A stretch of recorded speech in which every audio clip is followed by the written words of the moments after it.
Good afternoon. My name is David. The CPS Energy Board of Trustees thanks you for joining the May board meeting by teleconference.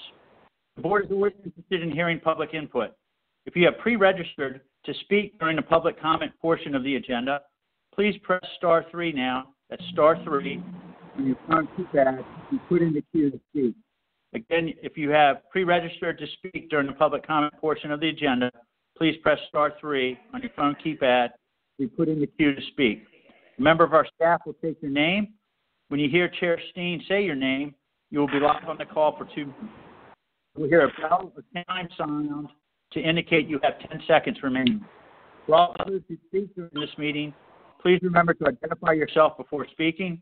I will now turn the call over to Chair Steen. Thank you, David. I want to call to order the Wednesday, May 27, 2020 meeting of the CPS Energy Board of Trustees.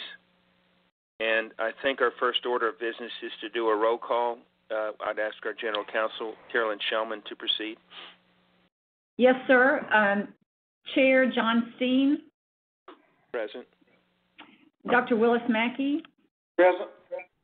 Mr. Ed Kelly. Present. Ms. Janie Gonzalez. Present. Here. Mayor Ron Nuremberg. Here. Mr. Steen, all members of the board are present. We have a quorum. Thank you, Ms. Shellman. Let's move to agenda item 2. It's part 1 of the CEO's report, and I think it's because we have a special guest on the line. So I'll turn it over to our CEO, Paula Go-Williams. Yes, sir. Thank you so much today. We did ask for the board's flexibility and very much appreciate an opportunity to have a special guest. I'm going to say her name, Brigadier General Laura Linderman, who has led JBSA for a couple of years now, but has led it in such a way that we have been inspired by her leadership and thinking about not only what is good for the military as one of our largest customers, but also what is good for the city of San Antonio. Under her leadership, our partnership, which has already been strong from her predecessors, has been strengthened. We have continued to be able to think creatively with her teams, and we have a wonderful opportunity to have her address the board today. She is extremely busy, as are you, but we were able to get her to be able to dial in. And I just want to highlight again that General Linderman has been the commander of the 502nd. She is moving on to a new assignment that I hope she tells us about. But it's been the 502nd, the Air Base Wing of Joint Base San Antonio. And it unifies 11 geographically distinct locations, including Fort Sam, Lackland, Randolph, and Camp Bullis. Active duty, over 8,000 military representatives, over 49 installation functions, and consisting of 266 mission partners. And they employ over 80,000 local individuals. Rightly so, the General Linderman and I, the military, CPS Energy, we are absolutely proud of the fact that we are Military City USA, of which case many individuals decide to retire in our community. And the latest that I had seen is that over 250,000 retirees and their families reside here after coming through San Antonio. So with that, again, I want to turn it over to General Linderman and just give her an opportunity to address the board as we, in turn, appreciate her service for the military, for the nation, and for San Antonio. Thank you, ma'am. Oh, Paula, thank you so much. My mother would be so proud to hear that introduction. Yours is best, simply the best. What a wonderful leader and humble. I cannot begin to tell you how much I appreciate you as a leader and CEO of CPS, but also as a friend. You've been an incredible support over the last 2 years. And I'll start with one of the questions you asked about my next assignment. And I'm not going far. I'm going to go to Randolph. So I'll still be a part of the family here in San Antonio, and I'm really excited to be a part of the ATC staff. But I wanted to touch on a couple of the things that you said. But first, to you, to the board members, to Mayor Nierenberg, it's so good to hear your voice on the phone. I don't know if Garrick Williams is on the phone. He's been amazing, and Fred, the whole team there, and the fact that you and CPS and the values that you have and the incredible work that you do for this community, but I'll speak to JBSA. I would not be here, I would not have a job today if you were not the people that you are and the service that you provide and the resiliency that you provide the installation. And as Mayor Nierenberg has said, the city, the Military City USA, is just really one big installation. And as we've privatized our utilities and you've come on board, it's been amazing to watch from this seat how quickly your team has learned our circuits and has learned the responsiveness and has really kept, literally, obviously, the power on, especially during a crisis like we're in today, and the training environment that we're in. We just can't afford to have any dips in that part of our service provided to the installation. And so from behalf of the team that's here in the room with me, I've got our engineers and of our EDI folks, and the great opportunity that we have to harden our electrical grid and be in partnership with you and the DEAG grant. We're extremely excited about that and can't thank you personally enough. And I'm just excited that we get to remain in the same community and continue to work together. But I would be remiss if I didn't say how grateful I am for you personally and everything that you and your team have done for our family here on the installation. Well, ma'am, it is absolutely felt and reciprocated. I will say to the board that General Linderman, it's very difficult because our military leaders are extremely busy with many, many high-level security issues. But again, she personally, and she has cascaded through her organization these abilities to interact with us. She came to our last Grills Giving event. She's been to many of our Women Empowered events and has supported military officers and active duty members to transition and, again, take on jobs in our community. General Linderman is a command pilot, and so it is absolutely amazing that she has that talent and she has a strong sense of valuing people. She is award-winning general with many, many honors in the military, but has brought a special sense of connectedness and personalization to her leadership. Unfortunately, we are doing this electronically, virtually today. That is our new mode of operation, and they, too, are very concerned with security and safety and resilience and protecting their personnel.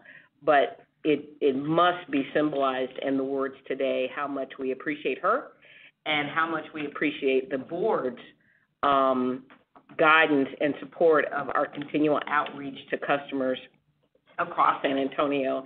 And today we have a great example of being able to hear from a great leader who is going to do some different things. She won't be over the 502nd. I'm hoping that doesn't impair her ability to continue to do some additional things with us as we begin to open up the community. So thank you, ma'am, and thank you, board. I don't know if you have any questions or comments for the general before she has to exit. Yes, I was going to ask, do we have any questions or comments from the board? Chairman, this is Mayor Nierenberg. I'll just CPS. I've been able to work with General Linderman in a different capacity, but just want to tell her how much we've appreciated at the City of San Antonio and CPS Energy the great partnership with JBSA. Every general has big shoes to fill in her post, but she's done an incredible job of setting a new standard for her successor, and wish her the very best of luck and look forward to staying in touch. Thank you very much, Mayor. Thank you, Mayor. Thank you so much. We will stay in Yes, touch. it's great. This is John Steen. It's great news to me that you're not going somewhere far away. That you'll be at Randolph. That's fantastic. I'll still live at Fort Sam, so I'll still be here in the city, just commuting. And so, General, I want to say we appreciate your thoughts, and I can't tell you how honored we are to have you join us today. And I'll say this, you're welcome to remain on the line for our 3-hour meeting, but I understand you have a very busy schedule, so maybe you want to drop off or whatever at this point. But you're welcome to stay on if you'd like.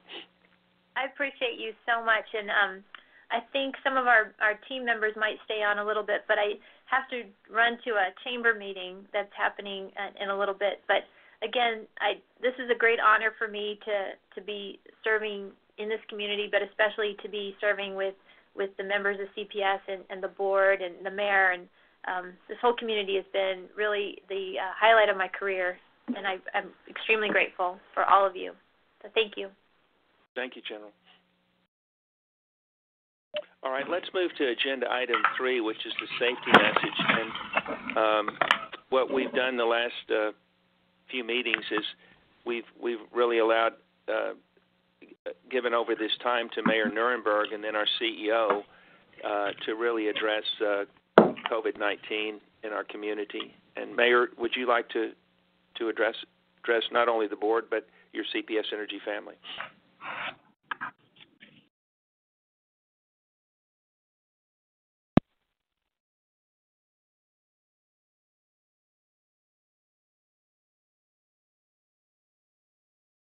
Can you all hear me? Yes, sir. Can you hear me? Now we Mayor, can. Mayor, if you're talking, I can't hear you at least. How about everybody else? Okay. Can you hear me better? Yes, sir. Yes. Okay. Well, thank you, Chairman, and our efforts against COVID-19 are continuing. I will say that good news for us in San Antonio is that our efforts to be proactive and aggressive against the disease continue to pay off. The short story is we maintain very strong levels of capacity for the treatment and containment of the disease in our hospital system in terms of hospital capacity, ventilators, ICUs, things like that. We also are seeing our progress indicators and our warning indicators trend in the right way for our community over the last several weeks. We believe we had already hit the peak and passed the peak of the initial wave of the disease in late April. And all of the indicators that you can find on the website, covid19.sanantonio.gov, are trending in the right direction. Things like the doubling rate of the infections, our hospital capacity, our testing capacity, et cetera, all those things that the public health professionals want to see in place as we begin to open up the economy. That being said, we are opening up the economy per the state's orders.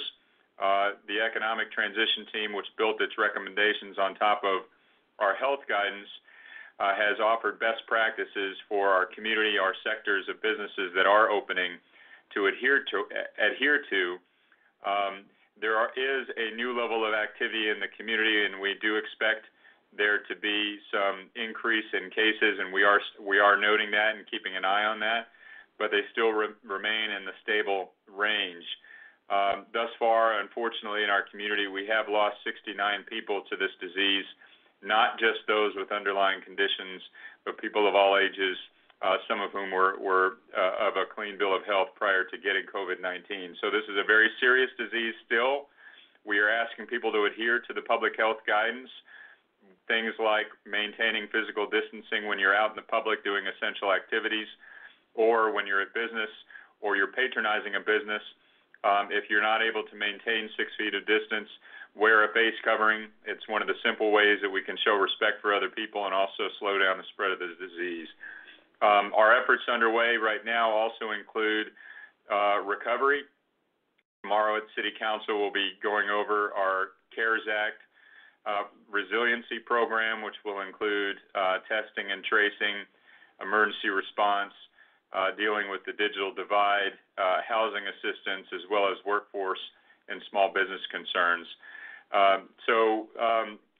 To wrap it up, we are in a good and strong position as a community to continue to fight against this pandemic. We are asking people to mind the public health guidance, taking it very seriously because the virus is still around, to protect their own safety and the health of their friends and family and neighbors. But we are in a position as we move forward to carefully begin to open up more activities and if done the right way, see life come back into our city again. Happy to take any questions. I know that's a very brief summary, but I think I hit the high points. Thank you, Mayor, very much. And just on behalf of the board and really all the people with CPS Energy, I know all of us feel this way. Thank you so much for your leadership throughout this. Are there any questions or comments for the mayor? All right. Thank you, Mayor. Ms. Gull-Williams, your safety message? Yes, Chair Steen. I'm going to echo the major aspects of what the mayor has mentioned and put it through the prism of CPS Energy. We continue to practice all aspects of social distancing, including the wearing of masks and the reinforcement of physical distance among people, the continual efforts to remind people to wash their hands and cover when they're coughing or sneezing. We also continue to remind our people when they are away from work as the community opens to be very mindful of the aspect of the COVID-19 being very contagious. That is a lead-in to inform the board through this report, and we did also send a written communication just before the meeting that we were notified Monday, actually, that 2 more members of our team have tested positively for COVID-19. This is in addition to the one that happened several weeks ago. So our total count to date is up to 3. This represents less than 0.01% of our total employee base, but very much we are trying to be careful trying everything we can to be careful because community spread and company spread still continue to be major risks that we must mitigate and be very careful. So, we are continuing, for example, with electronic meetings internally. We are beyond appreciative of the board's ability to follow the governor's practice, but continue to have these meetings. We just have to keep our employees safe. One of the team members that had the virus was from what we term our orange team. They were working from home and have been home for more than 14 days. And so, accordingly, they did not get that from anyone else inside the company and also did not spread it to customers or anyone. We also had, though, a member of the blue team who had, there was a group of individuals that when we screened them, we realized that they had some level of exposure because of a relative. And so we did all of the tracing and sent a group of employees through quarantine. After about 6 days, we were able to get all of the employees through their first round of testing and found that one of the employees, unrelated to the individual outside the company who had been sick, one individual had COVID-19 from apparently a different source. Those individuals were also isolated in a small group and did not have contact with customers. In either case, it did not involve any potential spread at a work site, so there was no need to clean the areas. We normally make that as a practice if we think there's any potential instance of the person who actually contracted the virus had been at work. And we've done, again, all the needed tracing of the connections for people. Both employees are doing well, and their families are doing well, and they're resting. They're not showing signs of the infection from what we know today.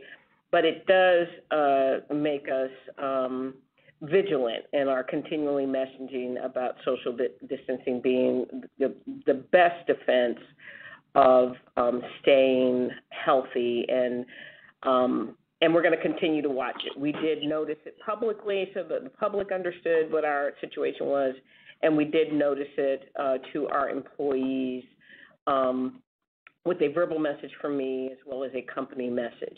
We are doing all we can to share information on a timely basis, and again, take every opportunity we have to reinforce, let's be vigilant, let's think about all the things that we can do to monitor and stay careful. We are carefully watching what the mayor and the judge continue to do as we bring the economy back in San Antonio, another needed priority.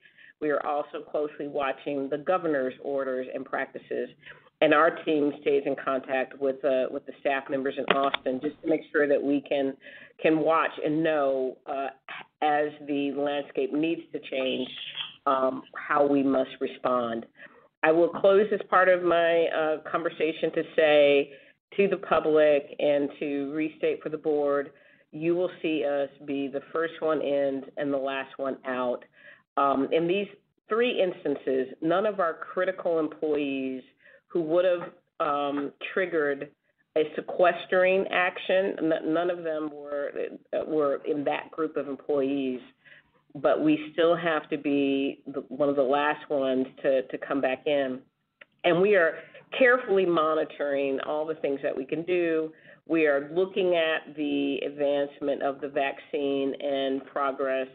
I have commented in the past that, many experts are saying 18 months, but we are beginning to see more experimental evaluations of certain types of potential solutions, and are happy that our local San Antonio Medical Society is looking at ways to contribute, as well as Southwest Research Institute is also looking at ways to contribute to potential vaccines that may be good for global solutions as well as local. So we're staying vigilant, we're monitoring, and we're reminding everyone that we will continue to practice social distancing for quite some time into 2020.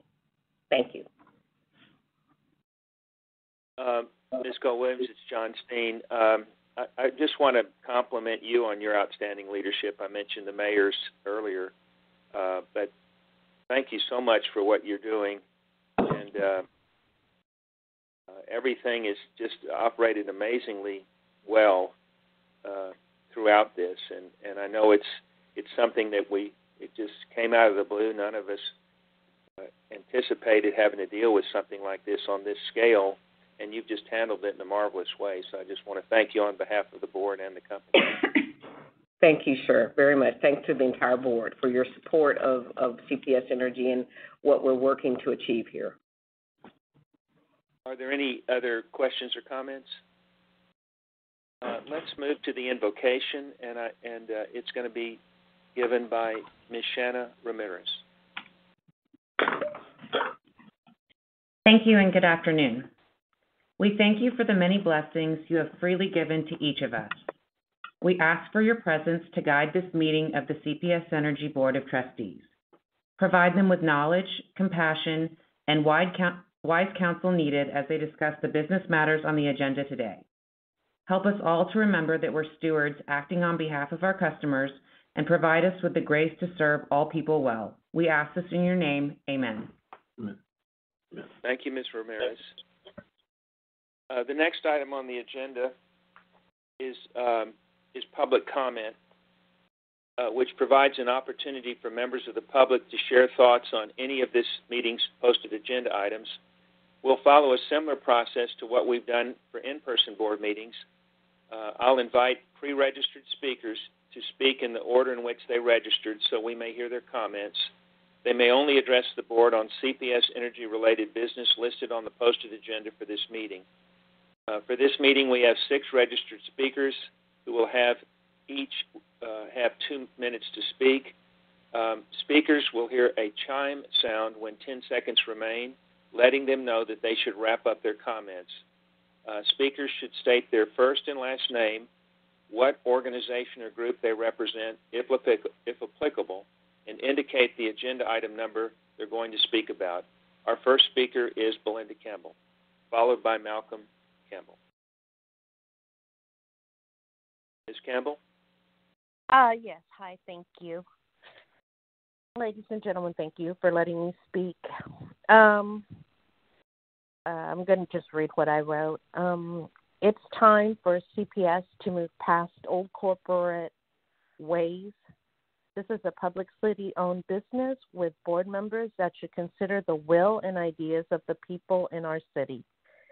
And now with COVID-19 and economic disaster looming, it is more important for CPS board members to come and work open-handed with the citizens they provide for. I hear that there is a rate advisory board created for citizens, but it has been coolly addressed. Please let it become more proactive.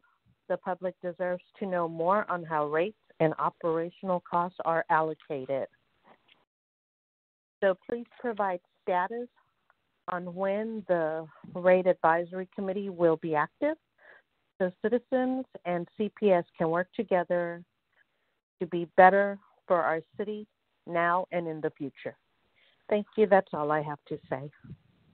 Thank you, Ms. Campbell. And now we'll have Malcolm Campbell, followed by Betty Wise. Trustees and meeting members, thank you for your time. I'm a concerned citizen. There are two definitions of trust that concern us here today. The first is defined as a property interest held by one or more persons for the benefit of another, such as CPS Energy Board of Trustees. The second is a combination of firms or corporations formed that reduces or threatens to reduce competition. Protection against that second form of trust was supposed to be the Rate Advisory Committee to work with CPS management to make recommendations to the Board of Trustees on rate design and transparency of operational costs for the public. However, there seems to be no movement to make the Rate Advisory Committee functional. When will the board provide a status update on the creation and operation of the Rate Advisory Committee? When will the public see a timeline for creation and activation of the Rate Advisory Committee? Thank you for listening. That's all I have. Thank you. Thank you, Mr. Campbell. And now we have Betty Weiss, followed by Dr. Meredith McGuire. Okay, this is Betty Wise, and my husband and I have been with CPS for over 60 years. We're not young people, and we've never caused them any trouble. And we have a big problem with them at this time, only about the Honeywell thermostat. Up until that time, we have never had problems, and we always pay on time and do what we're trying to do. And we placed a claim on, mailed it to you on May the 2nd, and I've had such a run around. It's been awful. It's very stressful. And the claim, the last time I talked to them, well, we got a letter from Honeywell, who we don't do business with. CPS is the one that put us with Honeywell. And they sent us a letter saying we filed a claim with them. We sent everything to City Public Service, and we asked for you to please take the responsibility and check into this. It's too long to try and explain, but it went to the claim department on May the 2nd. And if y'all have any questions, they can call the people who serviced our air conditioning unit the week before. And before this happened, we have all the time. I'm ending my thing, so I guess you need to look into it and please help us. That's all we need is the problem to be solved. Are you there? Yes, we are. Oh, I'm sorry. I thought I was cut off. No. Anyhow, the claim was submitted in the proper manner that CPS told us to do it. We sent everything, and it's all self-explanatory. And I talked to the claim adjuster, and I don't mean to be ugly and rude, but she has such an attitude in her voice, like a matter of fact, and go jump in the river. We're taking the word of the Honeywell. Well, we have never done business with Honeywell. Only it's because of CPS that put us with the Honeywell. And so we're looking for authority. I've been trying to contact people. It's been ridiculous. through CPS, and I've had recorder after recorder hang up on us. I had Anna give me a telephone number to call to get somebody to help us in the situation. It was the number to your storeroom, wherever that is, and the man laughed. And finally, he looked up something and gave me Candace Davis's telephone number, and she's supposed to be the client. Excuse me, your time's up. You've exhausted your 2 minutes allotted for your public comment. Thank you for your participation. You will be muted at this time. Yes, thank you, Dr. McGuire. Let's move to Celia Vallis, and then followed by our final speaker, Dr. Terry Burns. Excuse me, Chair Steen, that was not Dr. McGuire. Dr. McGuire is next. All right. That was Betty Wise. We have Dr. McGuire next. I'm sorry. Yes, okay. Thank you, Ms. Wise, and let's move to Dr. Meredith McGuire, and then followed by Celia Vallis. Sorry. Hello. I appreciate the opportunity to speak to the board. I'm Dr. Meredith McGuire of the Sierra Club. I'm speaking today as a medical sociologist and co-author of a major textbook in that field. One of the main points in that book is that inequality is a significant factor leading to sickness and premature death.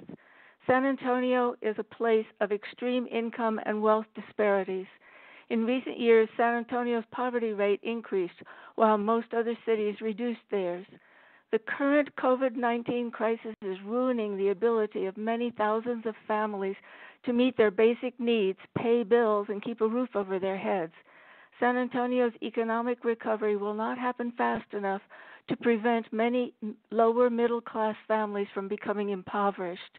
I realize that CPS Energy is struggling with huge drops in its income, but I urge you to make and announce a policy that will assure low-income households that they will not incur debt to SAWS for using air conditioning during heat waves. The city must be encouraging air conditioning, especially for the health of the elderly and small children. Due to the coronavirus, however, cooling centers are not likely to be safe. Climate change is causing heat waves to be longer and more intensive. This is a serious matter of equity. If CPS continues to insist on collecting those debts, you will be causing deaths due to heat waves or suicides of despair. CPS should consider instead increasing the rates per kilowatt hour for businesses that are the heaviest users of energy. Please do the right thing. Thank you, Dr. McGuire. And now we'll have Celia Vallis, followed by Dr. Terry Burns, who's the final speaker. Ms. Vallis? Hi, my name is Celia Valles, and I'm with the Texas Organizing Project. Recently, CPS Energy announced the waiving of late fees for customers who participate in a payment plan. While more needs to be done, this to me demonstrates that CPS Energy generally understands the importance of listening and responding to customer needs, especially with the financial impact of a pandemic. In the last few weeks, CPS Energy has consistently hosted live events on Facebook reviewing COVID-19 related operating procedures. This to me demonstrates that CPS Energy at least understands the importance of being publicly perceived as transparent. I'm therefore confused by the lack of transparency around the Rate Advisory Committee. Now more than ever, it is essential to work with your community, build communication, and build trust. I am urging the board to continue working on the Rate Advisory Committee and to provide an update or give a date by when we can expect an update. Thank you. Thank you, Ms. Valles. And then our final speaker is Dr. Terry Burns. Thank you, Mr. Chairman. My name is Dr. Terry Burns, the chair of the Alamo Sierra Club. In March, Austin Energy Climate Plan for 2030 was presented and includes no new carbon generating assets, nor any additional nuclear power, and carbon reduction goals such as 86% of Austin Energy electricity will be carbon-free by 2025 and 93% by 2030. In addition, Austin Energy will adopt market-based approaches to accelerate this reduction using cost of carbon pricing. And 1,200 megawatts of savings through energy efficiency and demand response will be pursued by 2030. And plug-in EV networks continue to expand to 850 charging stations in 2019. Austin Energy has no board and works to implement ambitious city climate goals. CPS Energy board seems not to be doing this. We are still showing 20% coal and gas in 2040. The 2018 Trump administration U.S. Global Research Program's fourth National Climate Assessment was released and stated that our national climate change efforts are, quote, they do not approach the scales needed to avoid substantial damage to the U.S. economy, environment, and human health. NOAA in 2019 stated 250 climate disasters since 1980, costing in excess of $1.7 trillion. I'm sure USAA has noticed this. The World Economic Forum in 2019, the Global Risk Report, tied climate change related effects with weapons of mass destruction as the world's two greatest threats. In 2019, our atmospheric CO2 level measured 411 parts per million, whereas it was below 280 for almost a million years up until the Industrial Revolution. And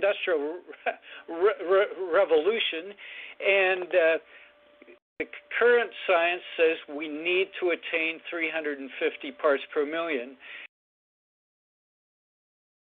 Time's up. You have exhausted your 2 minutes for your allocated public comment. Thank you for your participation. You will be muted at this time. Thank you, Dr. Burns. You were our final speaker, and so let's move to Agenda Item 6, the CEO's Report, Part 2. Ms. Gold-Williams. Okay. Thank you, sir. I would like to just hit on some highlights. I continue to appreciate that we are able to meet regularly with you all and also have the opportunity to use the technology. We are advertising when we're posting our meetings, and in the online advertisements, we're also having links to how to get to this meeting. So we continue to keep that process smooth. The highlights for today's agenda, you are going to get an update on the financials as we look at the comparison of budget to a moderate COVID impact case to a more extensive potential impact case. These are those still projections. They are not a declaration that we think and know exactly how the future will come out, but we are staying vigilant in our process to every month assess having another month of actuals and then projecting out what we think the results are for the rest of the year.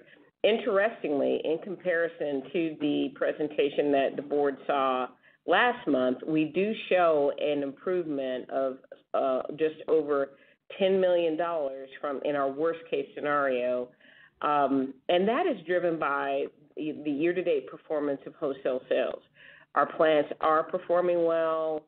They have been available to the community, but they've also been available to the state. And so we right now believe that we have an opportunity to hold on to that year-to-date benefit. It is absolutely, though, dependent upon the plants continuing to perform through the peak of the summer. We don't really come out of that until the end of September. That's item 7A. Item 8D, there is one procurement item on the agenda. We did spend some time with the Audit and Finance Committee. Management had thought about and had prepared for extensively doing a new RFP for a new group of auditors, particularly the primary auditors that we have been with for 12 years. We were definitely set to go out and take that to the market. Our challenge, of course, is COVID. we saw that the auditors, because they had a lot of experience already with us, were able to work through the distancing and all of the relationship requirements in completing an audit. We did explain to the Audit and Finance Group committee that we would have difficulty, we believe, onboarding a new audit team, which would be basically starting right now, if we could, sometime in June. So we asked for a review of our compelling reason in that case, and we made a firm commitment. I made a firm commitment to the committee, and I make a firm commitment to the board that we will start again. We feel like we will be much better positioned to do the RFP in 2021. We'll know what we're up against, even if we have some remnants of COVID-19. And it is my commitment that we will be able to get that RFP back in place and back on track. So today, in the approval of the consent agenda, included in there is the procurement item with the backup that explains the compelling reason in writing, but I have given you a summary of what that is and very much humbly ask for the board's consideration and approval of that item. And item 9, you will get an update of potential financing transactions that we propose to be able to do in 2020. A couple of them are required transactions. You know, we must remarket one of our tranches of bonds. We also have a compliance requirement in terms of updating another tranche of bonds. Then we also propose, depending on quite a few things, not just the market, but ultimately our ability to work through the complexities of COVID-19, that if we can and make sure that we are able to sufficiently cover the cost of those financing or bring in better savings in balance, we propose that we might be able to do some additional refinancing. We technically call them refundings. We will have a presentation from our financial services team that will explain it, and we're basically asking for the board's approval to work through the year and work on those transactions. Your approval is for us to approach them. Of course, every time we do a transaction, you will in fact see these specific transactions come forward. We do have certain items on the list that will be highlighted to you that also will require council approval. Again, be assured we won't bring anything to you that we can't do and maintain our credit rating and be able to meet compliance and saving requirements. So this is, again, just authorization for us to proceed and look for the proper points and opportunities to do those refinancings. Items 10 and 11 are tied to our summer readiness activities. We spent a lot of time in the spring preparing for the intense requirements of the summer. We are growing to have a winter peak, but we have consistently, historically, always had a summer peak where demands are higher. Infrastructure has to still be maintained and operated well. So again, all the power needs of San Antonio are met, and then we have the ability to help the state of Texas. So you will hear both about our gas solutions approach to summer readiness, and then you'll also get a good extensive update about our electric operations side of the business, preparing for the summer. Our item 12 will be about grid resiliency. General Linderman was on the call, and it's a testament, again, to our partnership with General Linderman and her team and all the leaders at JBSA. They are extremely creative, and they are focused on one of our major pillars, or several of them, but one of them has to do with resiliency. The ability for us to help the military maintain operations, again, is important. It's important locally, it's important to the state, it's important to the nation and the globe. And the San Antonio leaders from JBSA have been very instrumental in working and brainstorming with us on things that we can do to harden the grid and improve operations and reliability across in specific places, but ultimately will benefit all of the San Antonio and Texas area. So you will get a presentation on that as well. We do have a project that we've received additional funding for that we can partner and defer some of the costs, but it's strategically right, financially beneficial, and really helps us with our pillars of maintaining strong operations. A couple of general items I want to highlight. I do appreciate, again, Dr. Mackey's request for me to just give you interim progress during the mid-month. I did get that report out at the middle of the month. Some additional items I want to highlight is, with this, we continue again with our waiver of late fees when we can put and get people on proper plans to help them manage through this difficult time. We are making sure that our very talented energy advisors are available to answer questions, extending the calls. All that said, our year-to-date service levels, our ability to answer the phone in 30 seconds is at 94% currently, which is very, very strong. I mean, anything in the high 80s or low 90s is good. I'm not sure we'll end the year that way, but we are proud that we are answering the phones and at the same time being as helpful as we can. I'm going to highlight it, but you'll see it in Gary's report.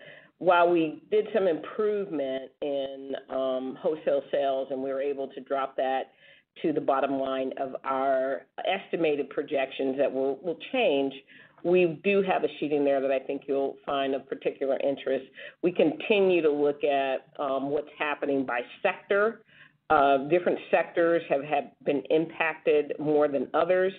The net decline in demand for power and usage is overall 5% lower than last year for the period that we've had the most extreme responses and needs for the COVID-19. We are continuing to monitor that, but we will continue to report to the board what that stat looks like as we progress through 2020. I do want to highlight a major action taken by the President of the United States. President Trump put out an executive order. He is actively requiring that the utilities really focus more attention associated with the resiliency of the bulk electric grid. There's a tremendous amount of interest across our entire industry. Both IOUs, municipal entities are looking into what the requirements are associated with this new regulation. We will get the board more information about it, but we are very much paying attention. We are looking and researching into the requirements ourselves. We are also participating in large national forums to benchmark up things that members of the industry are doing and thinking. Yesterday, I was able to participate in a CEO national event for the American Public Power Association, where there were two leading representatives from the Department of Energy that provided some context. I guess the major takeaway is more interpretation and clarification to come, and our entire team under Carolyn Shellman's group in external relations is actively paying attention to giving us more guidance as we work through that. I will highlight the Rates Advisory Committee work is continuing. We are getting close to getting through all of the submissions on the consulting RFP. More to come on that. We are also working through at a little bit earlier stage on the Flex Power Bundle. We are trying to get a consultant set up for that. We are thinking relative to the 900 megawatts that we really want to market as soon as we can be sure that we can get a really good outreach and ability to have a lot of responses associated with this very major ask. But we are looking at the ability to carve directly some of the 900 megawatts of capacity directly to distributed generation and really try to spark continued investment locally in the solar arena as part of the RFP. We will come forward and give the board and the community more information on that. What's interesting is today CPS Energy, I was able in particular to represent CPS Energy in a press conference from the from the Environmental Texas organization. It's called the Shining Cities 2020 Award. And for all of the work that we had in 2019, we moved it up in the national rankings of incorporated cities from the 7th place to the 5th place. I was excited to participate in that press conference, and I was really excited that the mayor was able to represent San Antonio and talk about the advancements that were made. 2019 was a strong year. We saw increased demand for solar, particularly in the distributed arena. We saw active installations, more installers, and it reflected in our ability to move up into the rankings from that standpoint. So we were honored to get that award, and we'll share more information about that socially and with the board. We did end up with the first major white paper sponsored by the Epicenter, which is one of our avenues for getting technology and innovation. We had a white paper that we put out on our solar plus storage project that we're partnered with Southwest Research Institute. That is available. We will be sending a courtesy hard copy to the board and other members who are interested, but we will also get it online, and we were very appreciative of the Epicenter bringing both Southwest Research Institute leaders together with CPS Energy leaders, a lot of people in Chris's organization in particular, that pulled together this nice paper about why it's important to microgrid and think about bringing two technologies that are innovative and clean together. So more information on that to come. I will say that today also, by the end of the day, we will release my bi-monthly newsletter. So that is going out, and again, that goes out to our distribution list outside of the company, and it's also be available to the board. And I think my very last comment is going to be that what is happening, and we saw a bit of this over the weekend, the Memorial Day weekend, nice and relaxing, I'm hoping, for everyone. But this is the time when CPS Energy sees a lot of demand for emerging work, outage, restoration, repairs, and maintenance. And this past weekend was no different. We are cautiously optimistic. Our blue team in particular, they get up in the middle of the night, they go out, they're prompt. We are getting huge thank yous from customers because our blue team is so passionate about what they're doing, and we are internally grateful to their skills and abilities to do that. Trustee Gonzalez is also focused on this aspect of our organization, and she and I exchanged some text messages this weekend. It's fascinating. Matter of fact, on social media, she had noticed from one of her connections that even the public saw that there was a tornado in our area this past weekend in the Helotes area, and it took a while for that to be confirmed. We are going to look at some additional ways to interact with the public. Trustee Gonzalez has been passionate about this for some time, and she is exactly right that getting the public involved and making sure that we're listening to the things that they share with us, as well as informing how we interact in social media and how we really look at the full impact to the entire city is a really important opportunity for us to go after. So we're going to get started. I will remind the board that last year we had a storm every week in June. And that's when, again, Trustee Gonzalez and I were talking, did we see hurricane-like winds? No. Did we see the intensity of straight winds? No.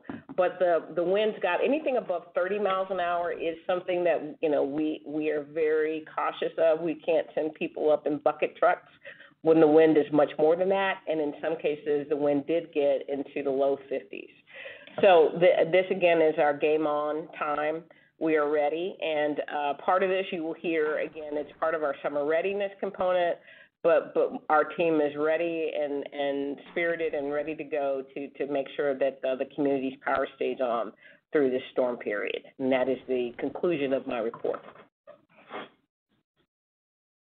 Ms. Gold-Williams. I'm just learning about this award that we got that you mentioned. Yes, sir. Would you expound on that? We were fifth place, but who we were. Us, and you said there was a press conference about it, so we'll maybe be reading about it. Yes, sir. We will make sure that the press conference, that the link is posted out there. This is from the organization called Environment Texas, and they do an annual award. Last year, I reported that we were number 7. I think one of the comments back was, I think New York beat us, that they're a huge metropolitan area.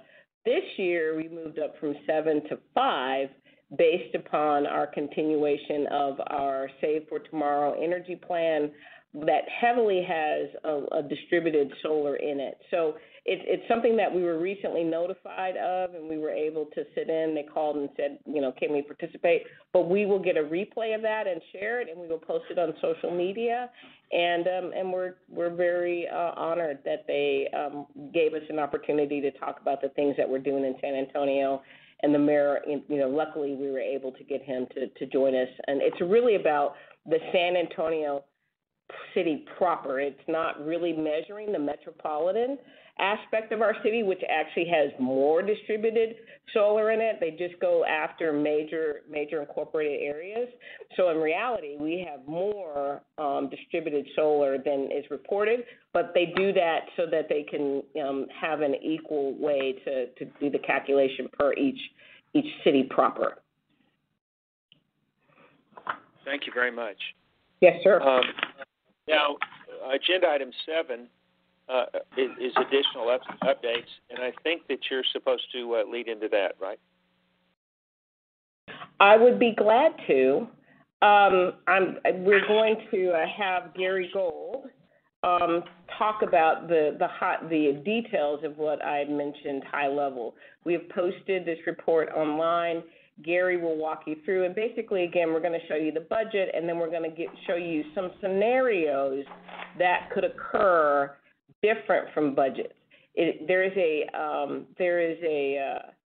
a statement in the beginning that says we don't know. This is, if we could predict the future, it would be a whole different ballgame for everyone.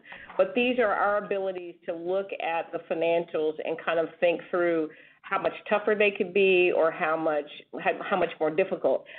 Are we reflecting the very worst case scenario? No. Are we striving to achieve the very best scenario to even do better performance in our budget? Yes, sir. Yes, ma'am. We are. So this is the update that Gary will give on the financials with the impact of COVID-19 included. Okay. Thank you very much, Paula. Good afternoon. As was here today to provide us a look at our 2021 financial projections, including the impacts from COVID-19. These projections include our actual results for the first fiscal quarter that ended April 30th, and then includes our projections for the remaining 3 quarters or 9 months of our fiscal year. If you would move to page 5 in your packet, the disclaimer page, you'll notice, as was noted, that this is a preliminary look at our financial projections for fiscal 2021, and there are still many things that are going to occur throughout the year that we can't accurately predict, and so these projections are subject to change. We'll continue to look at these and provide updates each month, but at this point right now, we're still, I would say, early in understanding the full impacts of COVID-19 over this full fiscal year. Moving to page 6 in the package, our objectives and takeaways. Quickly, we'll look at the financial results forecast, and then I'll highlight some of the performance and our metrics. Moving to page 7, our agenda. Really want to cover 4 items in this presentation. Want to take a look at our net income forecast. We'll also look at our projections for our flow of funds statement. next look at our key financial metrics, and then finish the presentation with some actions and next steps. So if we move to page 8, net income, to really start on this particular page here, again, I will call your attention to the first column, the budget, and look at the bottom line, our net income. The budget for fiscal 2021 that the board approved in January had a net income of $3.9 million. And as we look now at our projected fiscal 2021 results under a moderate impact from COVID-19 and then a more significant impact for COVID-19, we can see a reduction in our net income projections. Under the medium, we're currently projecting net income at a negative $54.4 million, and under the high impact at a negative $89.4 million. That's a change of approximately $10 million. It's an improvement of about $10 million from the projections that we provided last month. And as Paula noted, a large portion of that is attributable to improved wholesale performance that we saw in the first quarter. We've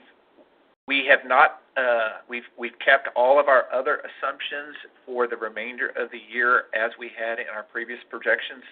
The information that we have at this time, there's not anything in our projections that we could materially see changing, and so this only includes the impact of our actual results for the first quarter. Gary, I do have one quick question. Yes, sir.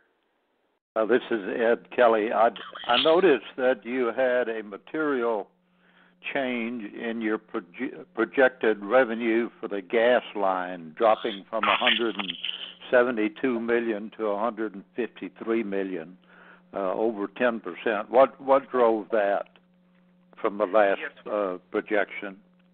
Yes, what you're seeing there is the lower revenue, but there's also a reduction in the gas cost line item. So we did update our projections for gas prices. We have seen slightly softer natural gas prices, and we built those into our projections for the fiscal year. That's really an item that has a net zero impact. It does have an impact to our customers, but to us at CPS Energy, we recover those gas costs. So that reduction that's in the gas line, there's also a corresponding reduction in the fuel cost line item. So that was driven more by fuel cost than reduced demand? That's correct. Okay, thank you. You're welcome. Moving to page 9, page 9 is a net income look at, and this is the change from our previous forecast. And as I noted in our previous forecast that was presented at the April board meeting, we were projecting net income in our medium impact scenario of a negative 64.9. This current forecast, now we've revised that to a negative 54.4 million. And here what we've done is highlighted the key drivers for that change. And you can see that the second line item, the change in net wholesale revenues, was a positive 5.4 million, and that was reflective of some improved wholesale performance that we saw in the first quarter. There's also a slight improvement in net retail revenue of about 3.1 million. Our projections for April results, the actuals came in just slightly better than what we had projected, and so we have reflected that here as well. And then also there are small changes in other revenues and in our depreciation projections. Moving to page 10, this is a look at our flow of funds. Here I would highlight for you, again, looking at our budget column. And as you may recall, when we were presenting the budget in January, one item that we focused on was our remaining to R&R contributions. It's the third line item from the bottom of $92 million. That number is a number that shows us, how well we're doing in terms of the remaining contributions after we have paid all of those other items that we have in our flow of funds. That was an item we were going to monitor very closely throughout this fiscal year. And you can see under the medium impact scenario that is down to $45 million, and under the high impact scenario, that number is currently reflected at $13.5 million. That is, both of those numbers, both the medium and the high impact remaining contributions, are improvements from last month. Those are improvements of about $13 million. Again, the flow of funds is a slightly different statement from the income statement and calculation of net income, but the change in net income and the change here in the remaining R&R correlate to one another. Mr. Gold. Yes, sir. I'm looking at that on page 10 where it's talking about the flow of funds. In that right there, and you're talking about the medium impact and the high impact on there. Do we have an actual after we close out each month where we reconcile the month before? Do we ever have an actual that we can see the actual numbers? We have actual information. What we've presented here includes the actual information for our first 3 months and projections for the remainder of the year. But we do have the actual results as well. It's not part of this package. The actuals in this packet, were we looking at this? This includes the statement that you're looking here. All of the numbers in this presentation include actual results for the first 3 months of the year and then our projections for the remaining 9 months of the year. So it gives you a full year. Projection, that's what I want to know. Yes, it's actuals for 3 months and projections for 9. Okay, show me which one would be the actual. I see the budget, but I don't see the actual. It is included in the numbers for both the medium and the high impact. We would have to provide that to you separately, sir. Okay, that's what I like to see, the actual, because I know you reconcile at the end of each month. So I like to see the actual compared to the budget and the actual, and it means more to me than the medium impact and high impact is great. I love seeing it, but I would like to see the actual. We will provide that information. Thank you. Gary, I got I don't know if we all received that separate book, but you do have the actual year-to-date versus budget year-to-date and previous year-to-date actual and budget over in that large packet that you sent us under the tab board schedules. You've got some pretty voluminous financial schedules in there that you can dig that stuff out. As a matter of fact, there's a number in there that kind of got my attention in terms, it looks like we're fronting quite a bit of cash to the city in view of the fact that we're not generating what we had projected from our 14%. We're fronting quite a bit more than we did last year to keep that number constant. So anyway, there's a lot of additional numbers starting on page 9. I saw it on 59. Yes. Looked at that, but when he showed us this other book, in our board book, I just kind of want to see that exactly what he showed there in the actual. But I see that in the third month on April 30th, 2019. Yeah. Right. All of that right there. But in the combined that he put right there, I would like to see the actual in there. So he has it. He don't have to make up anything. He has it. He can just relay that right there. I appreciate it. Thank you. Yes, sir. Yes, we have that information, and we will definitely get that for you. So moving on to page 11, which is a look at a couple of our key financial metrics, the part 1. This is looking at our projections for the year for our adjusted debt service coverage as well as our days cash on hand. Again, I would note for you our budget projections for the debt service coverage was at 1.6 times coverage. Our threshold that we, minimum threshold that we target to work at and keep that number above is 1.5. Our current projections under the medium impact scenario is at 1.48 and at 1.39 under our high impact scenario. Again, with the improvements in net income and the flow of funds, these numbers have improved slightly. That 1.48 last month was actually at 1.45, so an improvement of 3 points on that. And then days cash on hand, our current projections under the medium at 161 days cash on hand and under the high impact at 156, which those are right at the budget for the medium impact and just slightly better than our threshold. So we have seen some improvement in those with the results that we had from the first quarter. And then moving to page 12, this is the third of the metrics that we look at, our debt to capitalization.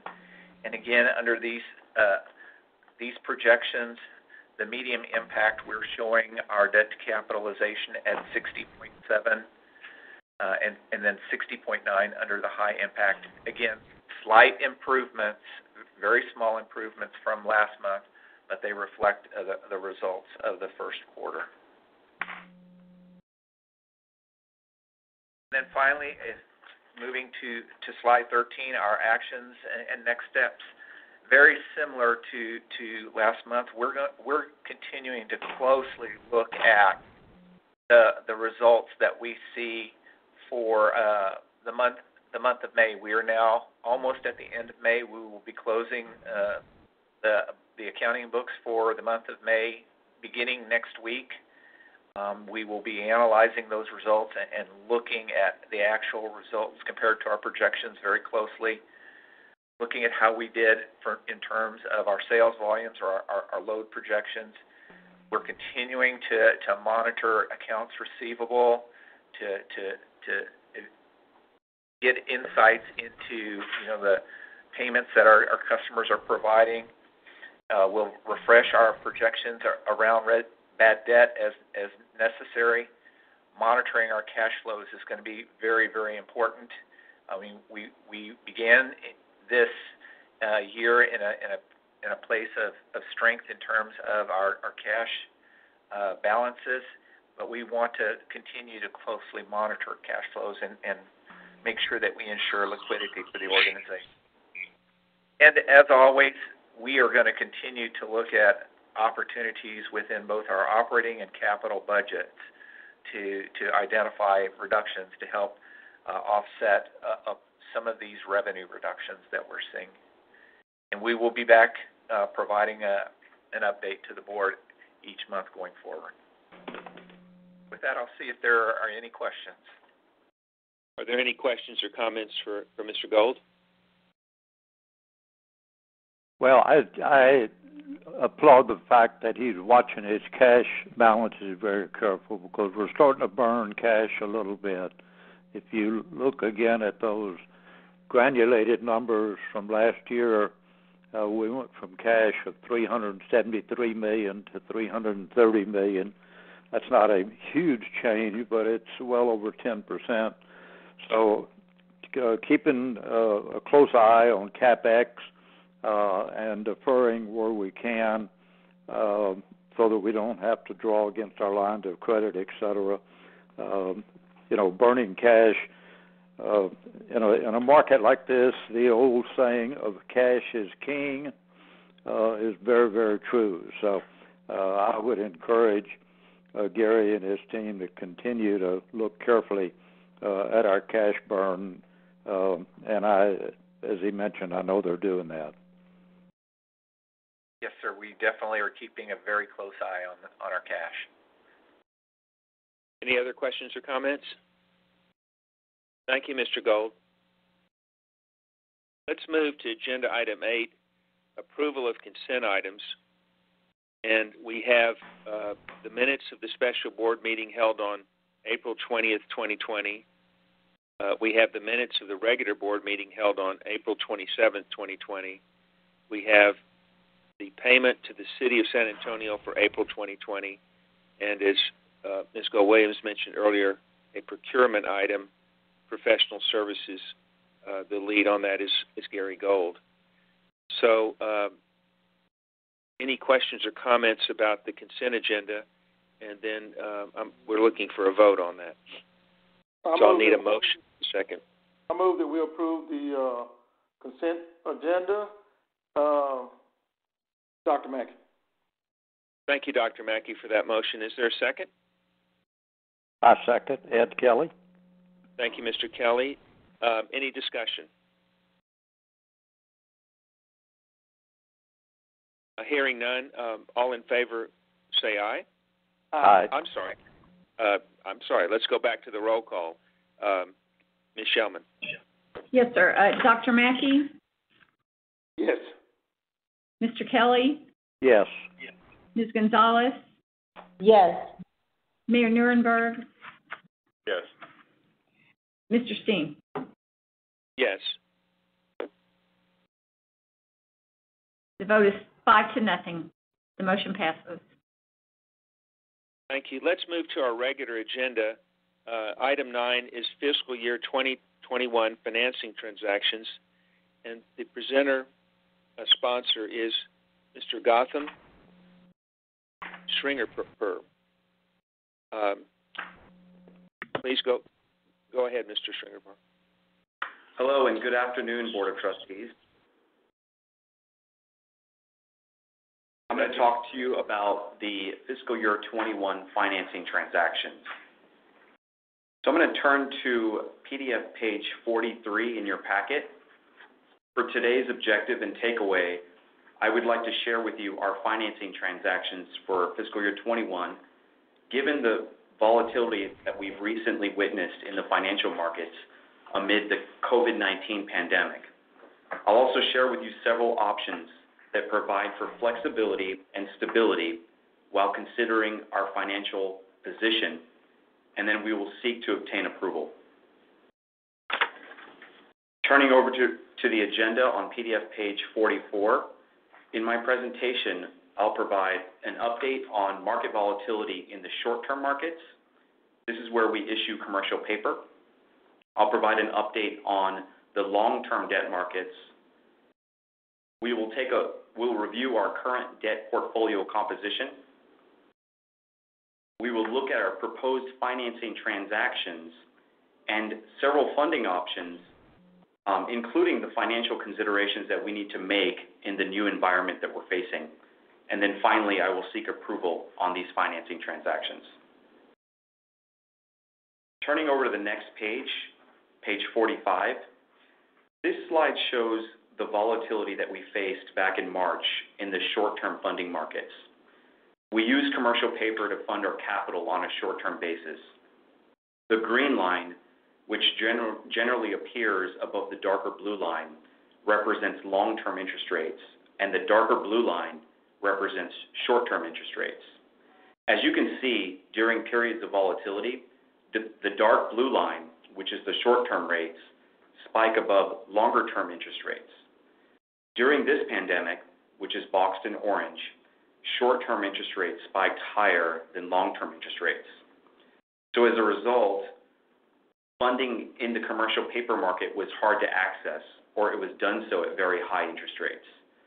Our financial services team was monitoring this situation very closely and every day, and we continue to monitor these events.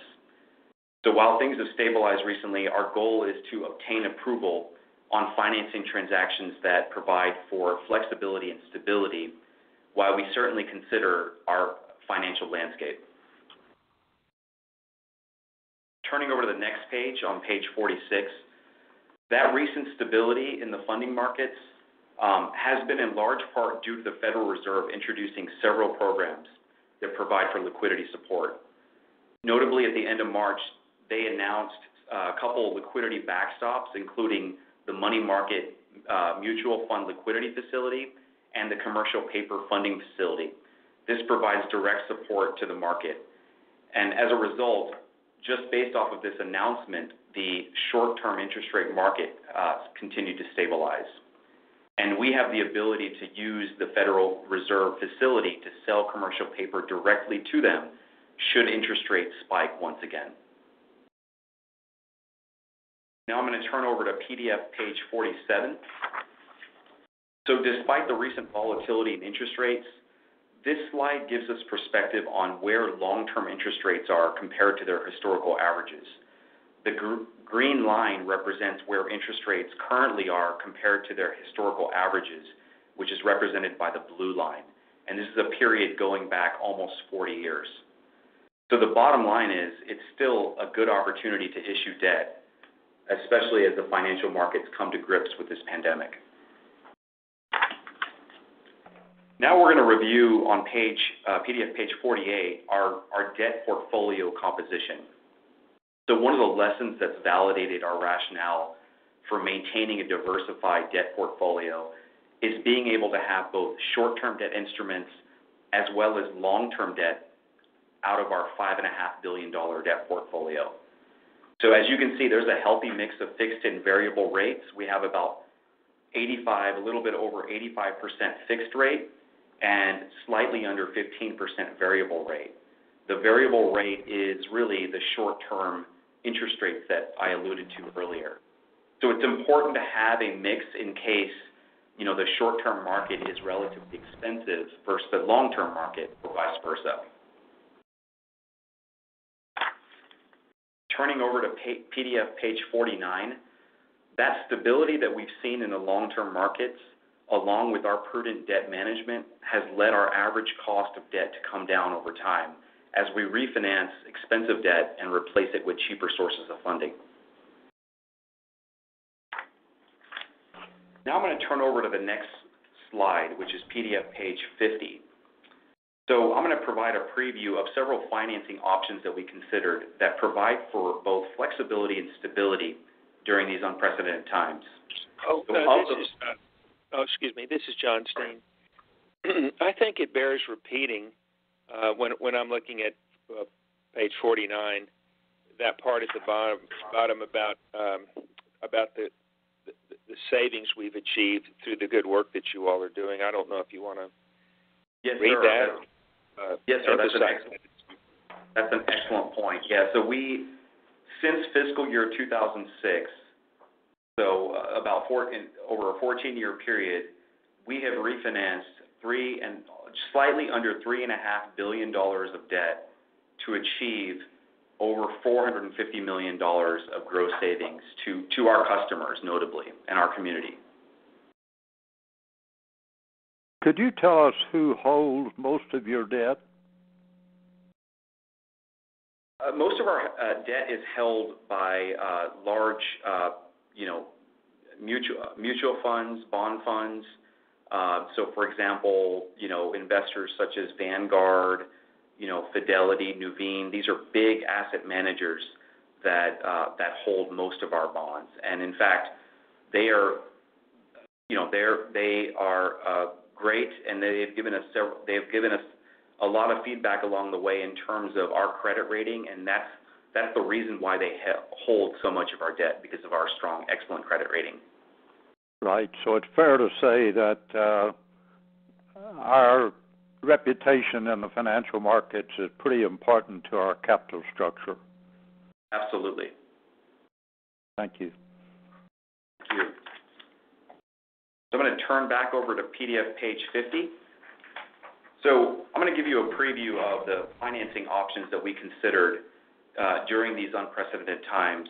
So of the financing transactions that we're seeking approval on, we only have one required transaction that we must execute by the end of this year. So we definitely need your approval on that item.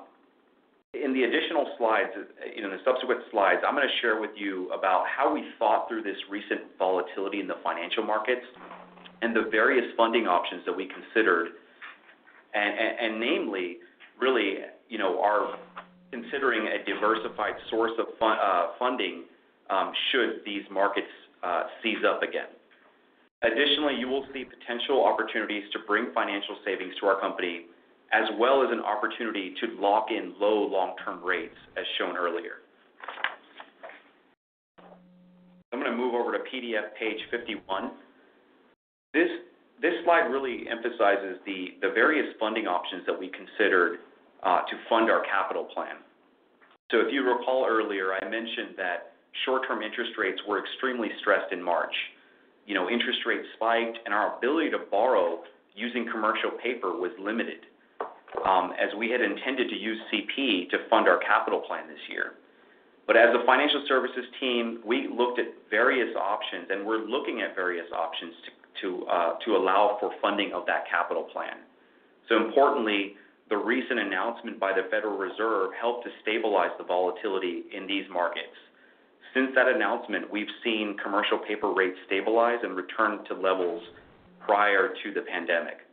So really our first option, which is noted by the first row in the table, is to utilize commercial paper. That provides us the most flexibility. Should that volatility return, though, we have the ability to use the Federal Reserve's liquidity backstop and place that commercial paper directly with them, which has been absolutely critical, and that's line 2. However, as we draw down this commercial paper and we draw down our commercial paper program capacity throughout the remainder of the year, we would look to then lock in low long-term interest rates and refund that commercial paper.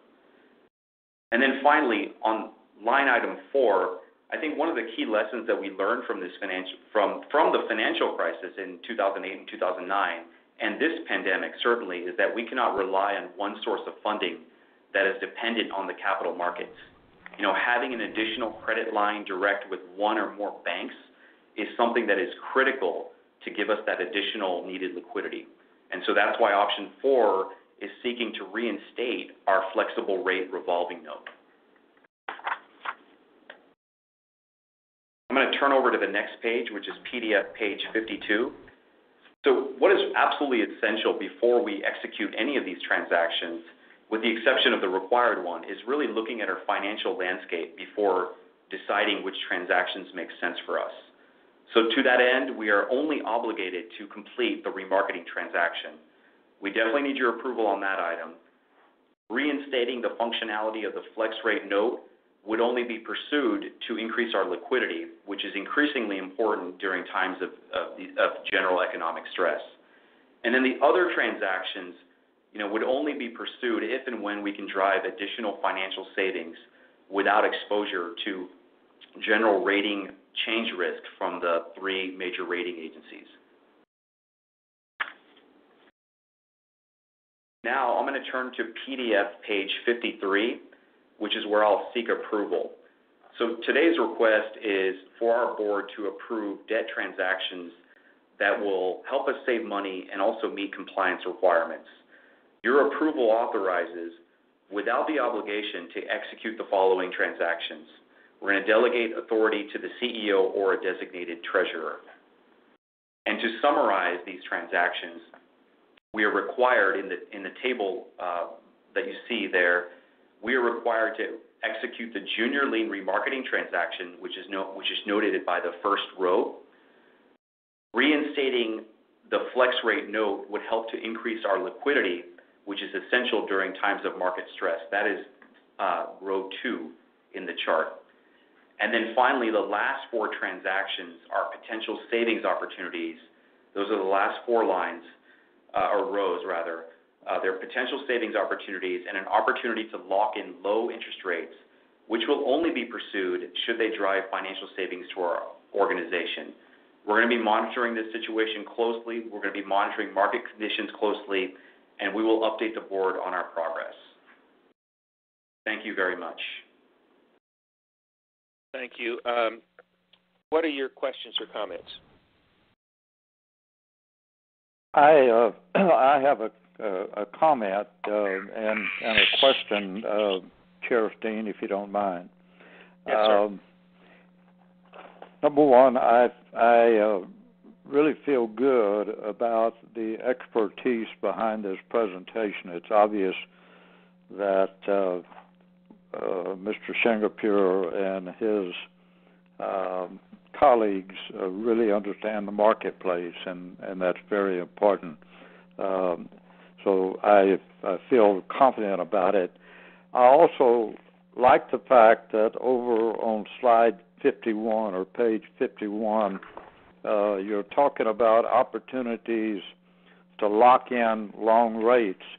If you go back and look at the slide on page 47, we have an extremely flat long-term rate structure, much flatter than usual, and therefore the spread between the average long-term rates and the current long-term rates has widened to the extent that it tells me this is a very good time to be extending maturities.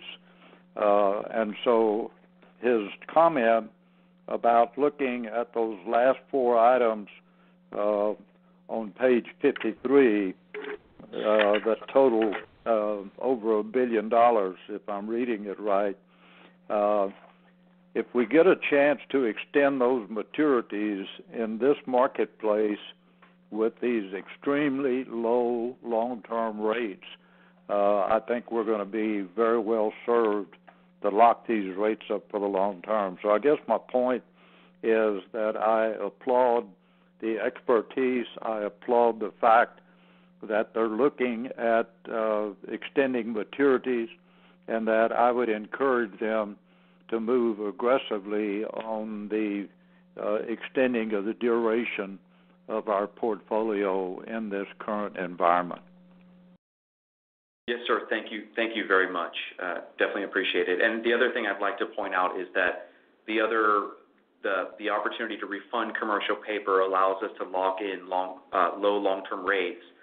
But then the other three above that give us potential to provide savings by continuing to refinance some of our existing debt. So thank you very much for those comments. So any other questions or comments? So I think that Mr. The only thing I was going to say, Mr. Chair, that I echo the feedback from Mr. Ed Kelly, and I agree. I mean, I think it was well presented, and we need to do it now. Thank you, Trustee Gonzalez. Kirsten, can I make a comment, sir, please? Yes. This is CEO Paula Williams. The one thing I want to highlight for you, board members, is there is a balance that we have to strike in that depending on what pressures we experience with COVID-19, even if the market looks good, it may constrain our ability to go after those savings. If we can't keep our metrics above the thresholds, even if they can provide savings, you really can't go after those.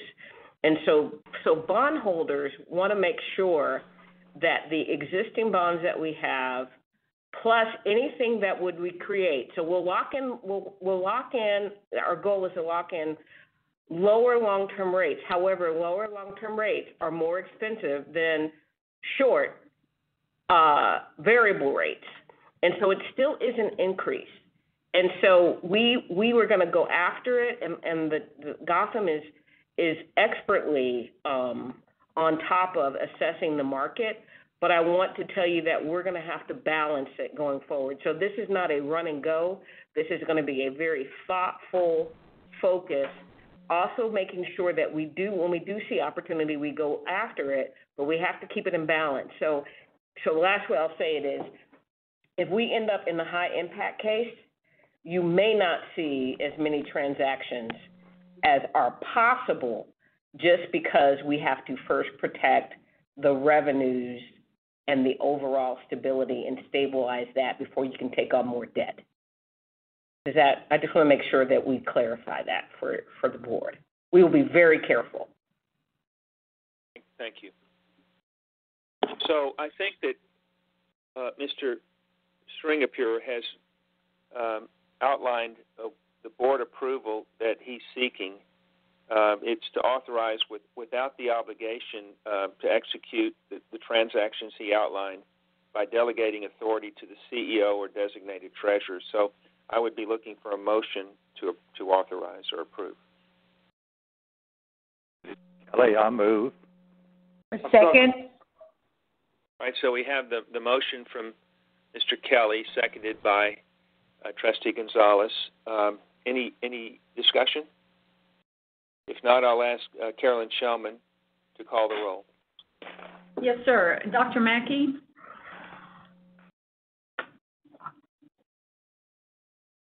Mr. Kelly? Yes. Ms. Gonzalez? Yes. Mayor Nuremberg? Yes. Mr. Steen? Yes. Dr. Mackey, are you there? Do you want to vote on this? Yes. Okay. You voting yes? Yes.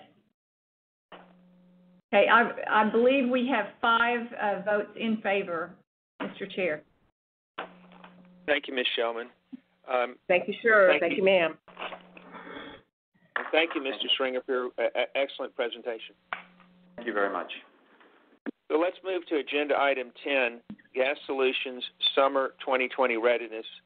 And this is Mr. Richard Lujan.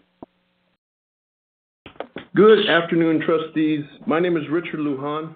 I'm the Senior Director of Gas Solutions. Thank you for this opportunity to provide an update on Gas Solutions Summer 2020 Readiness.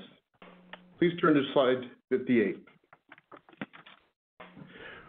Our objectives today are to provide an update on our standard summer preparedness activities and to update you on added measures we're taking in response to COVID-19. Page 59. On our agenda, we'll discuss summer preparedness, our focus on communication, our COVID-19 response, and some new enhanced safety procedures that we are taking to ensure the safety of our customers and our employees. Page 60. Under our Senior Chief, Fred Bonnewell's leadership, Gas Solutions delivers safe and reliable natural gas to over 358,000 customers. Our workforce of 240 employees is responsible for the installation and maintenance of over 5,600 miles of distribution mains and almost 90 miles of supply mains. We also provide natural gas service to our power plants. Page 61. Every year as we prepare for the summer months, we focus on 3 main areas: safety training for our people, operational readiness, and vehicle and equipment checks. Our safety training is focused on summer-related topics, including hydration awareness, snake and insect awareness, as well as the poisonous vegetation and other topics. This year, we've also implemented new procedures for responding to COVID-19, and I'll talk a little bit more about those in the remainder of the presentation. Operationally, we work to ensure that our gas system is prepared for summer, ensuring that our system pressures are properly regulated, adjusting odorant rates when necessary. We also work with our energy supply team to ensure that all of our critical pipelines are prepared to support our power plant's summer load. We also increase our damage prevention outreach during the summer months. You might have seen some of our billboards out there, our Call Before You Dig billboards. We also increased our social messaging on digging safety. We also do our vehicle and equipment checks.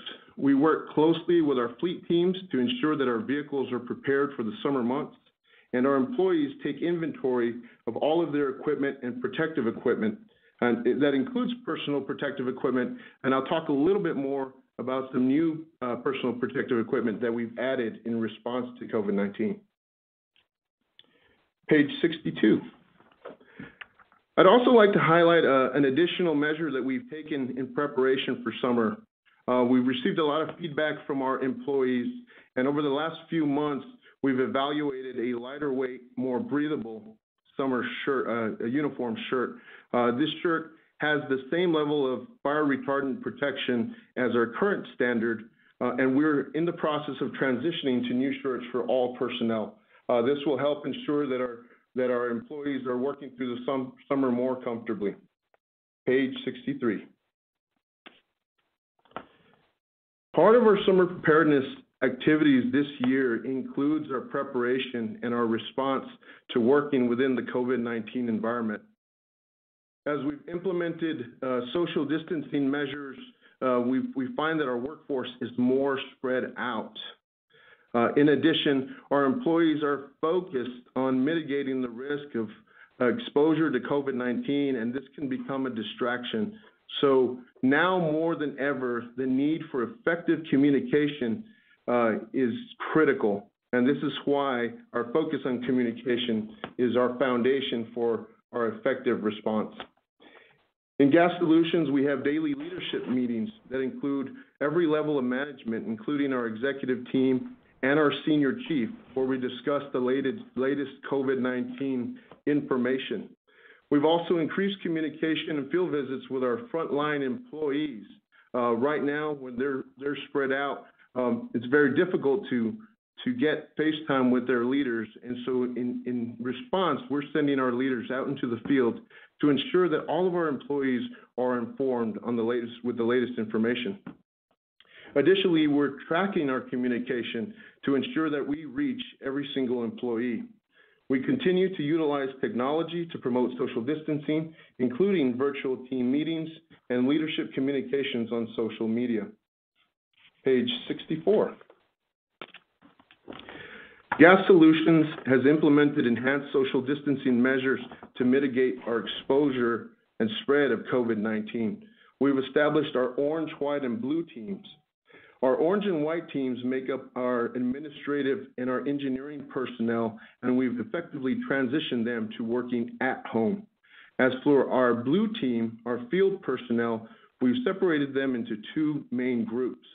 One group is more mobile. They utilize smaller vehicles and equipment, and they can deploy very easily from home directly into the field.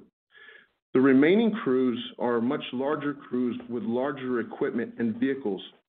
For these teams, we have separated them into two CPS Energy facilities that are across town from each other, and we limit their interaction with only to their crew members, and we do not interchange employees between crews.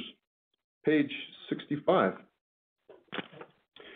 Contractors also play a major role in ensuring that we're meeting our essential functions. Contractors perform all our new infrastructure installations, they do some of our maintenance work, and they do most of our underground utility locates.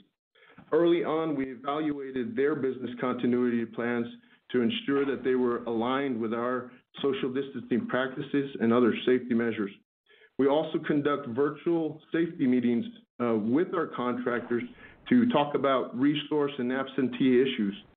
During the pandemic, our contractors' work has actually increased, and the number of utility locates has increased, and we have not experienced any significant absentee issues with the contractors. Please turn to page 66. In addition to enhanced social distancing measures, we've also implemented new personal protective equipment. I'd like to draw your attention to the picture at the center of the page. Most of that equipment is new to our workforce. We've implemented various types of face masks, face shields, gloves, and other disinfecting tools to ensure that our employees are safe. We've also implemented new procedures for personal hygiene and disinfection of tools and equipment. Page 67. Many of our employees have a need to enter homes or businesses to investigate odor complaints or to connect services. On average, we enter about 130 homes or businesses each day. And we realized early on that this particular group of employees is at a higher risk of exposure. Likewise, we realized that our customers may share the same concerns with exposure with an employee having to enter their home. In response, we developed new procedures and specialized training to ensure that our technicians are utilizing the PPE, personal protective equipment, appropriately, as well as a customer conversation script and a pamphlet to better communicate the measures that we're taking to keep our customers and our employees safe. I've actually provided a sample of the script and the pamphlet in the appendix for your review. Page 68. So as the COVID-19 landscape is changing, we realize that we need to continue to change with it. We're continually evaluating our processes and procedures in order to remain proactive to mitigate exposure risks to our employees, our customers, and our contractors. In Gas Solutions, our people, our equipment, and our gas system are ready for summer. And this concludes my presentation. Well done, Mr. Lujan. Any questions or comments?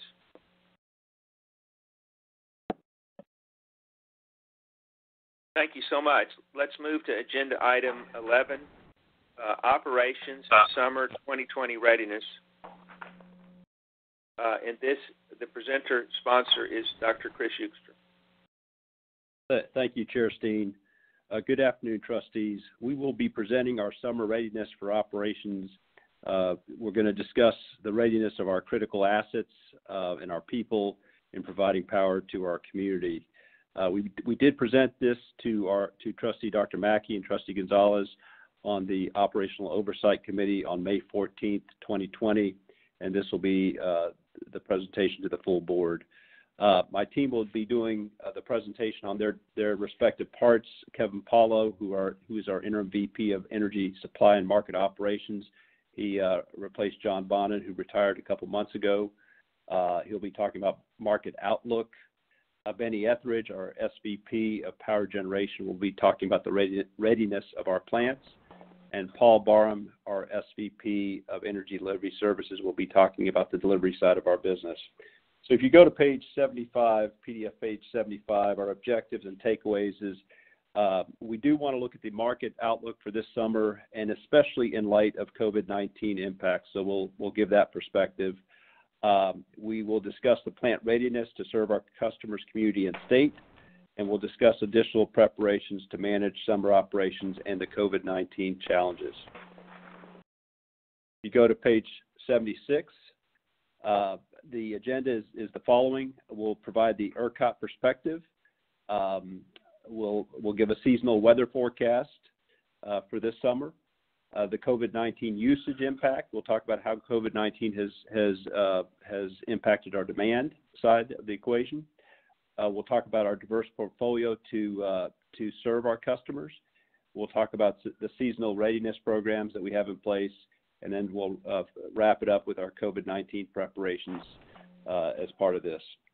If you go to page 77, PDF page 77, this is my operational team, and Kevin Polo, who is pictured in the middle there, will start us off. Benny Etheridge, off second from the left, will take us through the power plant readiness, and then Paul Barham, second from the right, will take us through the delivery side of the business. So with that, let me turn it over to Kevin Polo. Thank you, Chris. Good afternoon, trustees, and thank you for the opportunity to talk with you today about the upcoming summer season. I want to start and talk about several items that are really a standard part of our summer readiness planning, things that we look at every year to give us an idea of how our loads will shape up, both within San Antonio and within ERCOT, as well as an indication of what we expect from pricing. Things like we'll talk about reserve margin, weather outlook, as Chris had said. And then I'll talk about some information that is really very unique to our current COVID-19 environment. So I'll start with PDF page 78 and a market view of the summer. This slide shows the recent history of ERCOT's reserve margin. ERCOT's original projection for reserve margin this summer was about 10.6%, which marks another year, essentially the third in a row, that has a lower than desired reserve margin. Normally, that lower reserve margin would have been a sign that high prices are more likely. However, ERCOT has reduced their peak summer load forecast. Earlier this month, They issued what is known as their final seasonal assessment of resource adequacy report for summer of 2020. That's a standard part of ERCOT's planning process. They release that final outlook every year in about the early May timeframe. And this year, they did actually revise down their peak load forecast, primarily because of impact from COVID-19. So that raised the reserve margin, or their projection for reserve margin, from 10.6%, showed about a 2% improvement to 12.6%. And that increased reserve margin, that could be a sign that softer prices overall may result this summer. Obviously, we'll continue to monitor the impacts of COVID-19 as we move into the summer, see how well that projection and load forecast shows up with actuals.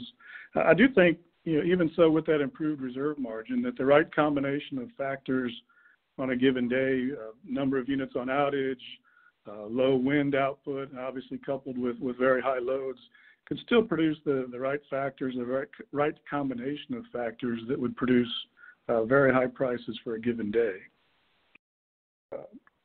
PDF page 79 shows our reserve margin for the summer. We do maintain a strong reserve margin so that we can serve our community and contribute to ERCOT as well. As with the ERCOT load, COVID-19 is likely to impact our loads that we see here locally this summer as well. Moving on to PDF page 80, we provide a preliminary view of the summer weather forecast. Weather is obviously a key driver for customer demand and therefore has an influence on pricing. The current weather outlook for this summer is calling for slightly above average temperatures for San Antonio and for Texas, and is calling for normal precipitation. On PDF page 81, we show our renewable energy portfolio. I think it is noteworthy that over 20% of our generation capacity comes from these renewable energy resources. Our renewable portfolio also has diversity of supply. We have both wind and solar. We have resources that are spread throughout the state. I think that difference and that diversity of resources becomes critical as West Texas wind, coastal wind, solar resources, they all generate a little differently throughout a typical day. It's also important to note that there are some challenges that come along with our renewable resources and that fleet. By nature, they tend to be intermittent, so that forecasting of output and what we can expect and how we can use those resources to serve our load is a challenge that our team manages on a daily basis. Congestion and the potential pricing differences between the wind or solar resource and prices here in San Antonio is another factor that we manage. All that comes along with our renewable portfolio. So those first few slides, as I mentioned earlier, are really factors that we cover and review, analyze every year in preparation for summer. These next couple slides is, again, much more specific to our current COVID-19 environment. So on PDF page 82, we show some information that's been provided by ERCOT on recent impacts that they have seen on the wider ERCOT load due to COVID-19. This particular slide that's in front of you shows information for the week of May 3rd through the May 10th. But ERCOT actually is updating this report every week, and so there's been 2 additional reports that have been issued since we captured this slide. But generally, those last couple reports have shown very similar impacts to what's shown on the slide here. ERCOT's continuing to report weekly energy usage. Total energy usage has been down about 3 to 4% below what was expected. For the month of May, generally peak loads have been down about 2 to 3%. This most recent week that ended last Saturday actually had a little bit more variability, and ERCOT had reported peak load reductions of 1 to 4%, so a little bit wider range than what we've seen in the earlier part of May. The early morning hours, basically from 6 a.m. to 10 a.m., continue to be the part of the day that's shown the most consistent impact, where actual loads have been running about 6 to 10% below what was expected. On PDF page 83, we'll discuss some COVID-19 impacts that we are seeing really here to our select areas of our usage here in San Antonio. So since the Stay Home, Work Safe declaration was issued and through the end of April, our total system usage has been down about 5%, as Paula had mentioned earlier. Different customer sectors have been impacted in different ways. Our residential usage is up a little more than 10% in that time. Commercial usage has seen a stronger decline. And as you can see on the table, certain sectors have been hit harder than others. For example, school usage has been down about 40% below what was expected. Hotel, food service establishments, the usage is down about 30%. As we've moved into May and throughout May, as businesses have begun to reopen, we have seen some improvement in our commercial usage, but we're still well below our expected levels. And obviously, these trends and overall system usage here locally we'll continue to monitor, as we go forward into the summer. And finally, on PDF page 84, I want to cover an overview of the different some of the risk mitigation plans that we've put in place for our employees. Within ESMO, we do operate a 24-hour control room to manage our interaction, our participation in the ERCOT market.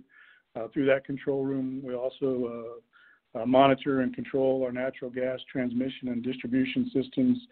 So those functions, require folks to be on site in the control room. So we're taking several steps, to really follow along with our priority in terms of COVID-19 response of protecting the health of our employees. So we've taken steps to minimize personnel interaction, to maximize social distancing, all in an effort to mitigate the risk of exposure. So a couple of highlights that I would point out is that we have moved our real-time control room operations to our backup facility. We've limited access to both our primary and secondary or backup control rooms. We've implemented temperature checks for people entering our backup facility. And working with an enterprise-wide team, we have developed a plan to sequester employees if needed to provide some further protection. So with that, I'll pause for questions and then pass to Benny Etheridge to talk about power generation summer preparedness. Are there any questions or comments?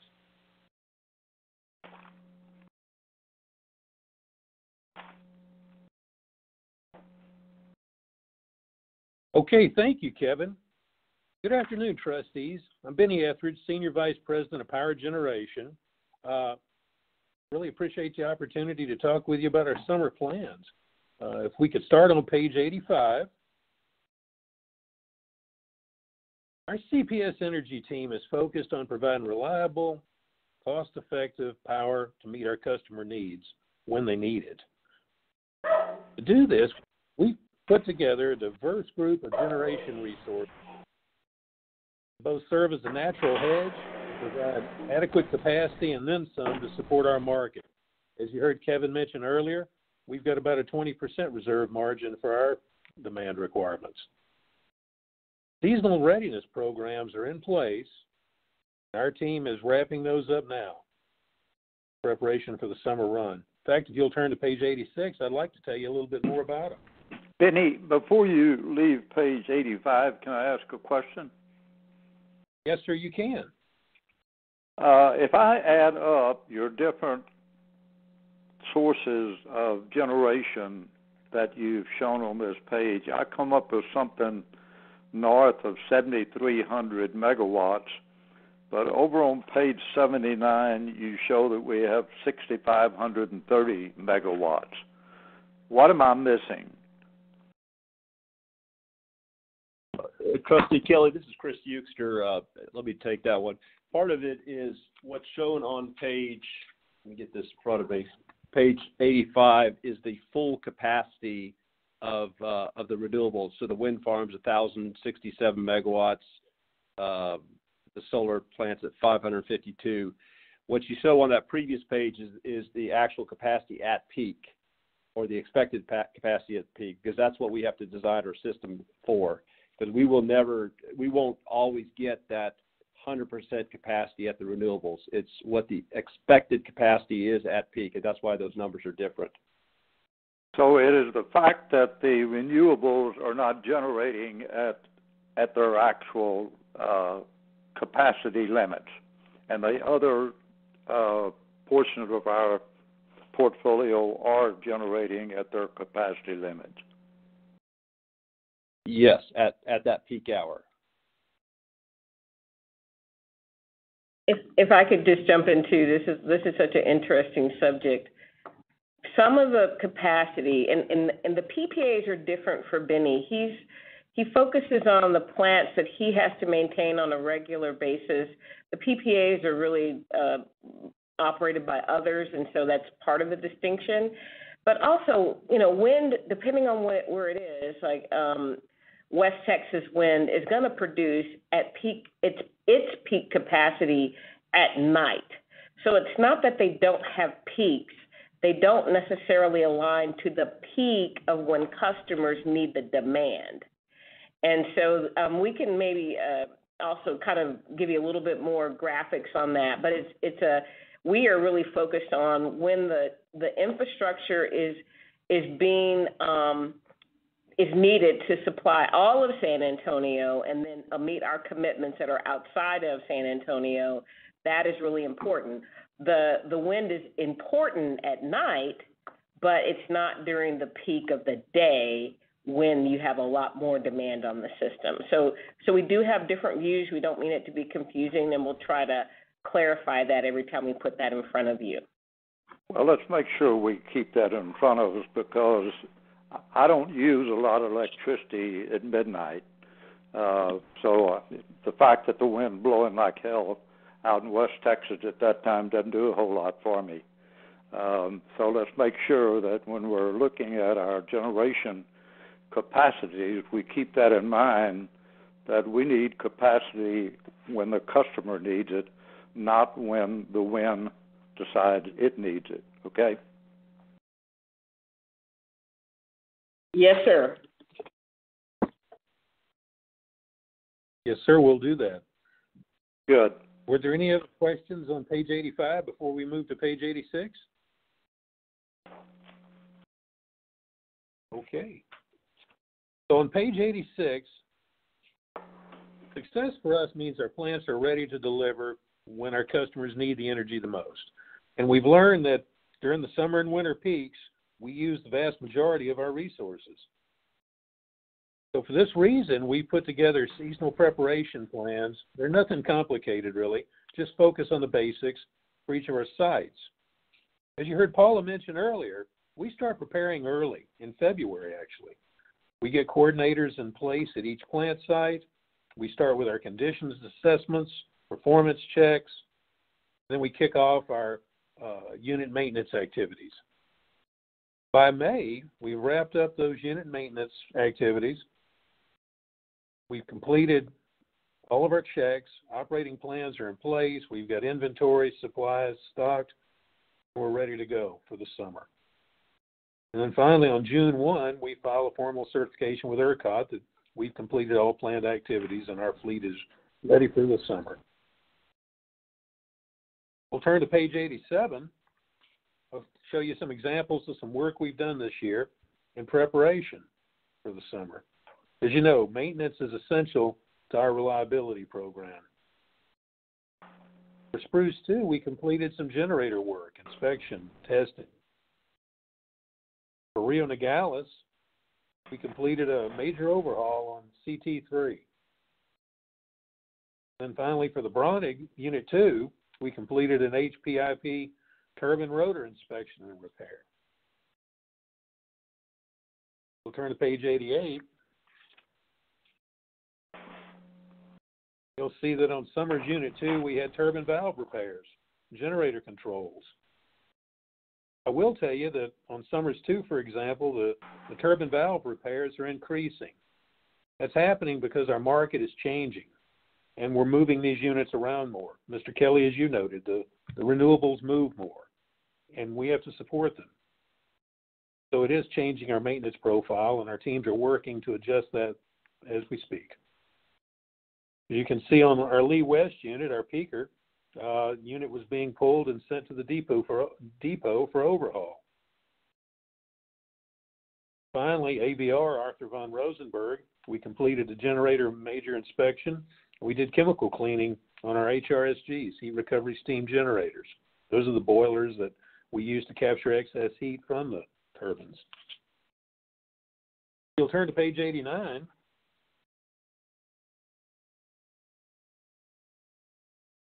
We've built a diverse generation portfolio. But you know what? That's not enough to serve our customers.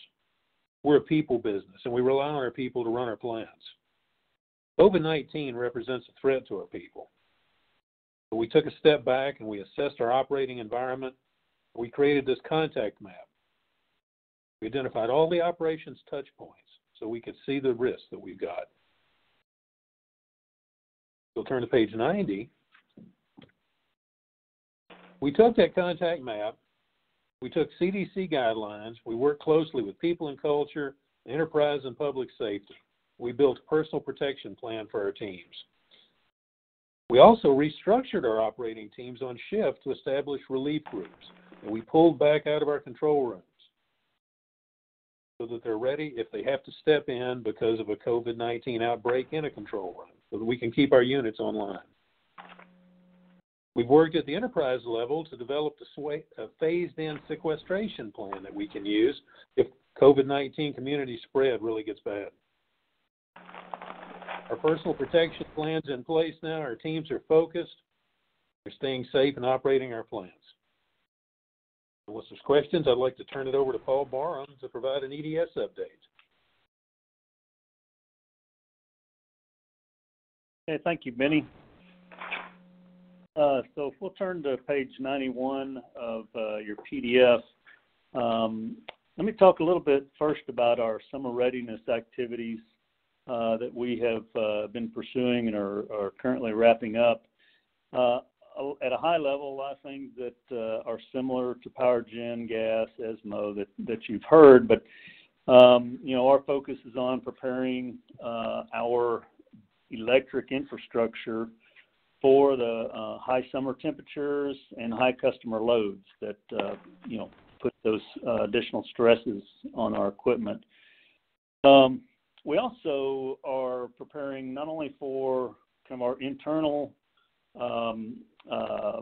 targets and needs, but we're also preparing so that we're ready to meet ERCOT requirements and their operations, and ERCOT being the operator of our Texas electric grid. On this chart, on the left, you see where we really start all of our activities, which is safety, making sure that we've done everything that we can do to prepare our people for the South Texas heat and other risks, as you've heard before.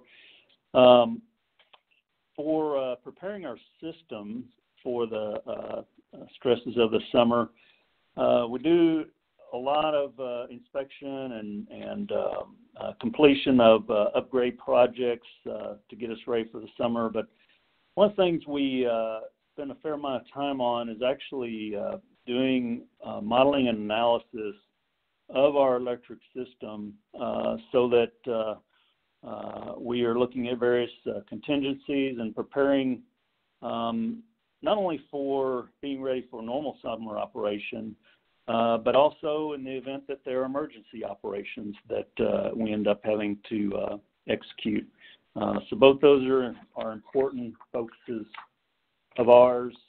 And for EDS, like the other areas, this is really an effort that involves personnel from top to bottom, from linemen to engineering and design, planning, stores, fleet, safety, in all these areas to ensure that we're well prepared for the South Texas heat. If y'all can turn to page 92. I want to talk a little bit about our COVID-19 preparations. And again, a lot of these preparations are similar to what you've heard from some of the other operational areas. So let me just point out a few key areas.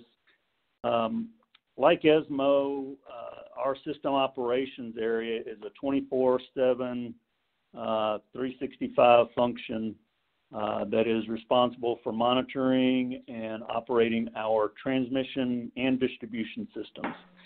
Obviously, this is a critical function, and we only have a limited number of people with the expertise who are qualified to do that job.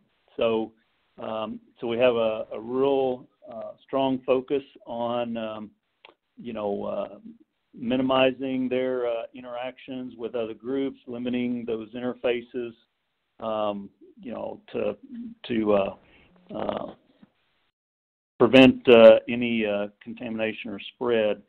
This has really required us to think very differently about how we run our business. I know in the Operations Oversight Committee meeting, Zach Lyle, our Director of System Operations, talked about a exercise they went through where they put colored Post-it notes on, all the high touch points as operators are going through their day, and the place looked like it was decorated for Christmas by the end of the day. But the point is, it really demonstrates and kind of sticks with people, things they need to be thinking about and how they need to be doing their business differently in this time of COVID. If we can turn to page 93 of your PDF, we have, we talked about the blue team, the field personnel. EDS has 800 plus field personnel, and like the other areas have talked about, these people can't do their job remotely. They are having to show up every day. Our personnel are spread out all over town, which creates a whole different set of challenges. Paula mentioned earlier that, we, this time of year, really start, having to deal with storm response. And that is our primary focus this time of year in the spring for our blue team. But our, executing that work of restoration along with taking the COVID precautions, again, it's had to make us think and manage differently. We have really worked closely with our union and our workforce to find solutions and really ensure that we can restore quickly while still addressing the COVID exposure risks. I'll say there's been many changes across the organization that we've had to execute to address the COVID risk, from all the areas you've heard about, in addition to all the normal preparation activity that we do to plan for our summer operations. But we believe our planning and preparations have really positioned us well as we come into the summer. And that concludes our presentation, unless you have questions for me.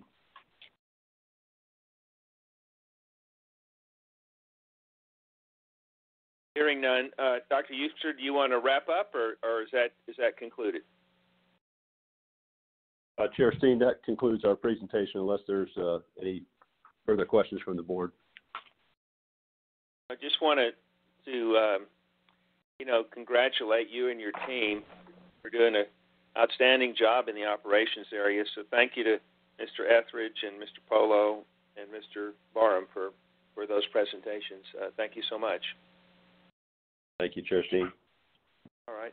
Let's move to the grid item, agenda item 12, grid resiliency update, and that's Ms. Shanna Ramirez. I'm going to introduce this, trustees. This is Fred Bonnywell. Good afternoon. So at the outset of our meeting today, Paula and General Linderman referred to our collective proactive efforts between us, City of San Antonio, and our military partners relative to grid resiliency. And so a lot of real positive results are starting to come out from this partnership. And so I'm going to turn the floor over to Shanna Ramirez, our Vice President, Integrated Security Officer, to provide us with an update on grid resiliency. Shanna? Thank you, Fred. If everyone could turn to PDF page 97. Today we're going to take a look at a high-level review of our grid resiliency projects. announce the award of $5 million in state grant funding, and talk about really the value of this project and this community partnership. Please turn to page 98. We're going to take a look at the program overview, the funding announcement, and the benefits of the project. Please turn to page 99. Earlier today, you heard our CEO, Paula Gold-Williams, mention that all of our business decisions at CPS Energy are really made through the lens of evaluating alignment with our guiding pillars and our foundation. As she, outlined them, I think it's pretty clear that on this project, it's a really fantastic example of one that really does align with almost every single one of our pillars and strengthens our foundation. Please turn to PDF page 100. Today, really, what we're going to talk about is two portions of our grid resiliency project. The portions we're talking about today are primarily physical security upgrades, but there are some cyber benefits. It's a capital investment in our infrastructure. Really, the unique part is that it's through a public-public partnership between CPS Energy, JBSA, the Alamo Area Council of Governments, and the state of Texas. The purpose of our efforts really are to increase our security and our resiliency of our CPS Energy infrastructure. We're also looking to preserve the military readiness of the JBSA missions and strengthen our overall community resiliency. The idea is here that if we pool our resources and increase the resiliency of our critical infrastructure, we really do, strengthen our chances of shared success in our community resiliency. When we're talking about physical security of our infrastructure, it's really important to think about the fact that this infrastructure was really built over a number of years and over a really broad service area. Our community has grown, developed, and really changed around that infrastructure over time. Our physical environment has changed. We have totally different population density, traffic volume, and the primary use around some of that infrastructure really has changed. Lastly, the types of threats to that infrastructure have changed. The nature of the threats, the volume of the threats, and the impact of those threats really has changed since we put them in originally. I think that when you think about infrastructure, physical security, most of us immediately think of the Metcalf substation incident. It's the most notable example I could really think of how disruption to a community can come through a physical attack to our infrastructure. It was the first well-planned and coordinated attack on a substation. In that instance, the shooters attacked for 19 minutes, and in that 19 minutes, they took out 17 transformers. There was a huge impact across the state of California because of the resulting outages that occurred. Now, this tactic, a well-planned, coordinated physical attack on our infrastructure, is one that almost any actor could use if they're seeking to disrupt a power supply. They might be motivated by political reasons, economic reasons, ideological reasons, or even criminal reasons, but the idea is simply to disrupt. If you turn to page 101, our grid resiliency project is really designed to mitigate all of those risks I was just talking about with the Metcalf incident. The portions that we're talking about today, there's really two key focus areas. The first is upgrading the physical security at some of our substations. We are looking at 11 substations to work on, and all of those provide power to JBSA facilities, but also to a number of customers besides JBSA. When we talk about the upgrades, we're talking about things like installing anti-climb fencing, ballistic barriers, additional cameras, upgraded radar tracking systems, and vehicle barriers. The idea being that we increase the physical security and mitigate the risks of both vehicle attacks and projectile attacks. The second area that we're focusing on is airspace safety upgrades at JBSA's Randolph runways. Here we're looking at removing overhead distribution lines and poles from safety clear zones. With these measures, we can increase safety and mitigate the risk of aircraft accidents. Please turn to page 102. So now for the good news. April 1st, Governor Abbott's office announced that there was a $5 million grant award to fund this grid resiliency project. The grant is the Defense Economic Adjustment Assistance Grant, or DEAG. It really is an infrastructure grant program that assists communities that might be impacted by a future-based realignment, just like San Antonio. So it was granted by the state of Texas through the governor's office by the Texas Military Preparedness Commission for the purpose of grid resiliency. It will be managed by the Alamo Area Council of Governments, and we do have 2 years to work on this project. So it is something that we'll be doing for the next 24 months. It's also a project where CPS Energy matched the funds. So the total project costs are $9 million. Of that total, CPS Energy is contributing $3.4 million in cash and $600,000 in in-kind contributions. If you could turn to page 103. When we're talking about the benefits of this project, I think, the first thing obviously is increased physical security of our CPS Energy facilities. It strengthens our grid security and resiliency. The second thing it does is supports the JBSA mission success. We can continue being Military City USA and supporting JBSA in every way that we can. This increases national security, and it reinforces their ability to continue their valuable contribution to our communities. We're also talking about an economic boost and increased resiliency for the city of San Antonio generally. This will be an $8.4 million injection into the local economy through the work that's being done on these projects. And with the improved resiliency to these substations, there will be a number of commercial and residential customers that are impacted by these more secure substations that are servicing them. The overall takeaway is that increasing our mutual operational resiliency really does enhance our community, our grid, and our national security. If we could turn to page 104, that's the end of my prepared remarks. If anybody has any questions.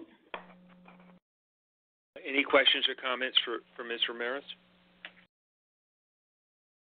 Thank you so much. Appreciate that. Thank you. Let's move to agenda item 13, which is committee reports. And there are three aspects to this. The Audit and Finance Committee meeting held on April 21st, 2020. The Employee Benefits Oversight Committee, EBOC meeting held on April 21st, 2020, and the Audit and Finance and EBOC Aligned Risk Subcommittee meeting held on that same day.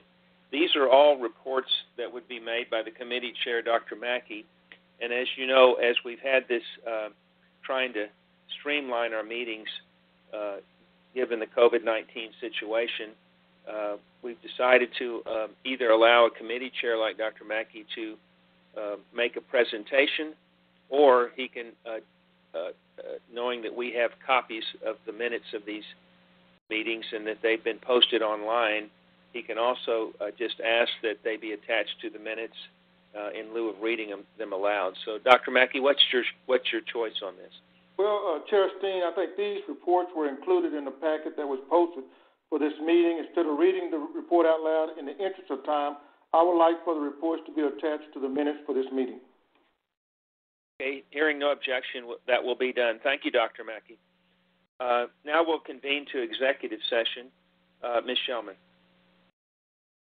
The board has posted an executive session to discuss matters related to items under Chapter 551 of the Texas Government Code, including attorney-client matters under Section 551071, real property under 551072, prospective gifts or donations under 551073, personnel under 551074, security personnel or devices under 551076, economic development negotiations under 551087, competitive matters under 551086, or security audits and devices under 551.089. At this time, the board will move into executive session to discuss those matters as posted. It is 3:24 p.m. And we're right on schedule. We were supposed to be at 3:25, so we're at 3:24, so we're in good shape time-wise. So I think the procedure, the board members are going to hang up and dial in to the executive session. So let's proceed with that.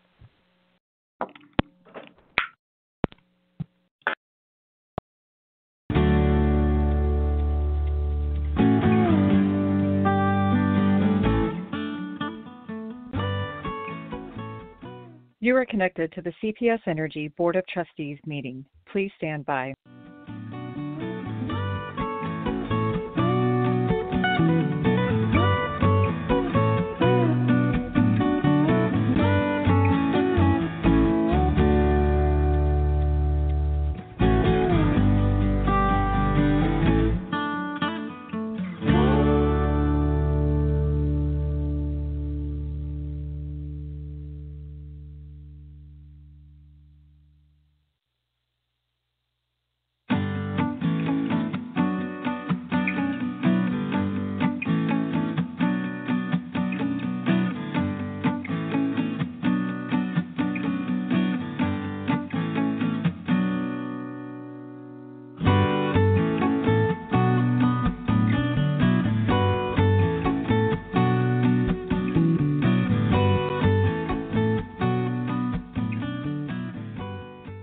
You are connected to the CPS Energy Board of Trustees meeting. Please stand by.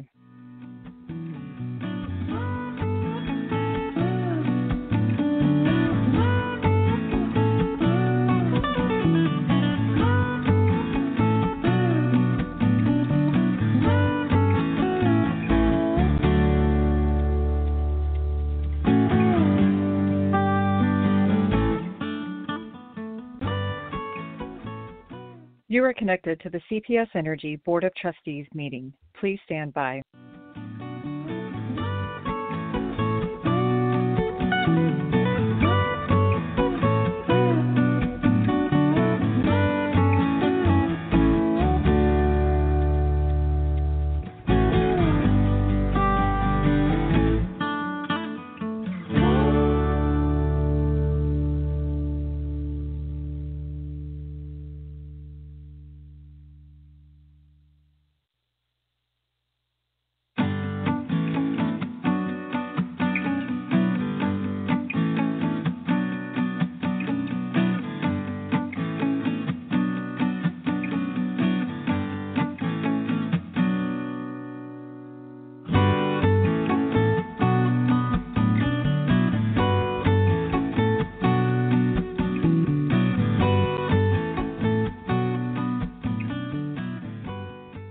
You are connected to the CPS Energy Board of Trustees meeting. Please stand by.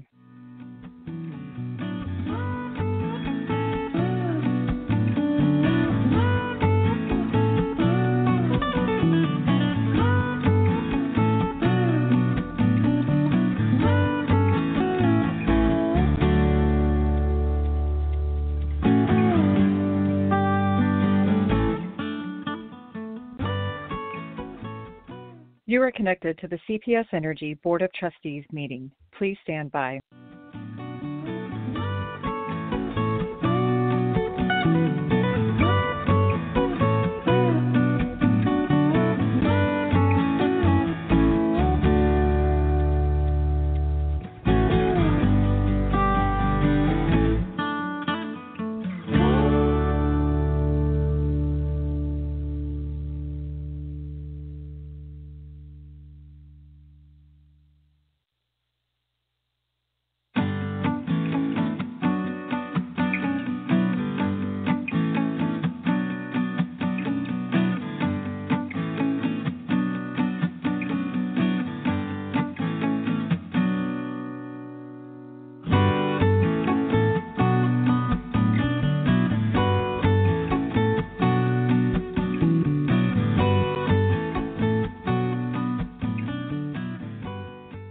You are connected to the CPS Energy Board of Trustees meeting. Please stand by.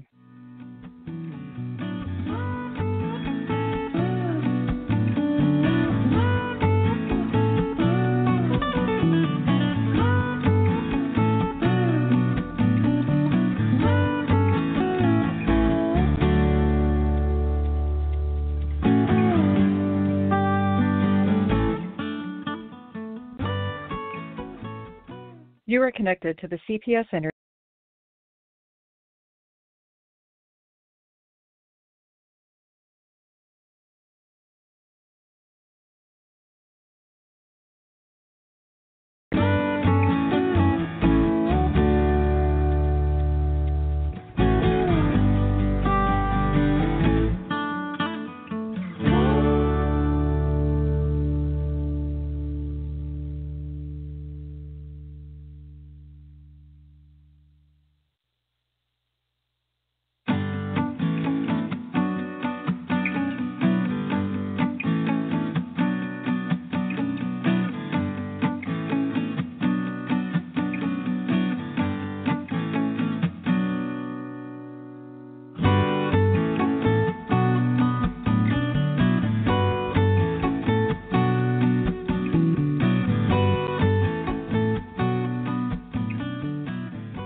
You are connected to the CPS Energy Board of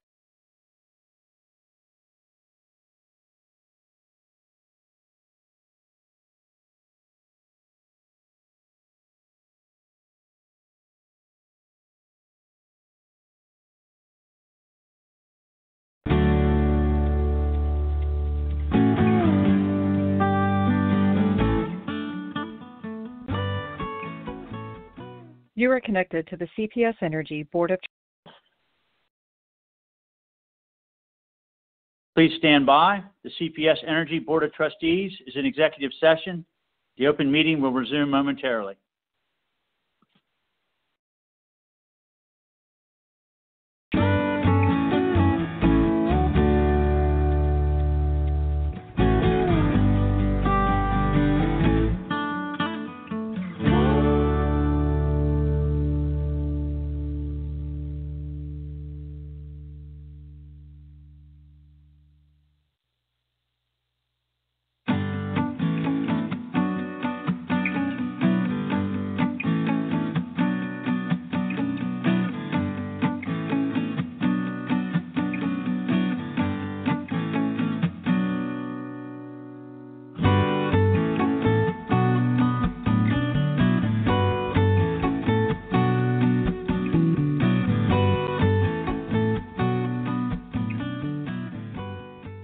You are connected to the CPS Energy Board of Trustees meeting. Please stand by.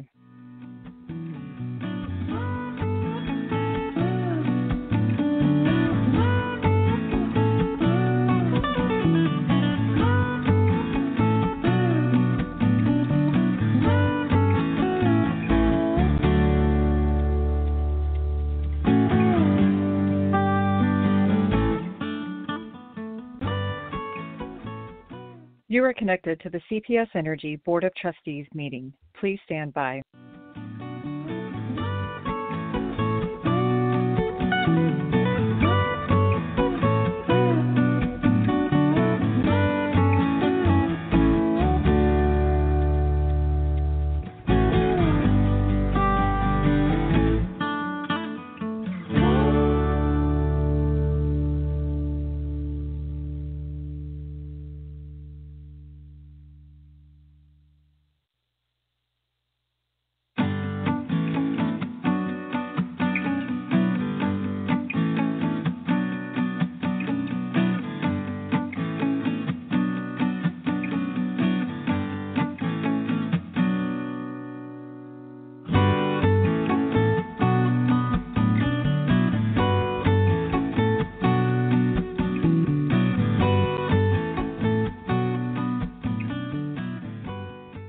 You are connected to the CPS Energy Board of Trustees meeting. Please stand by.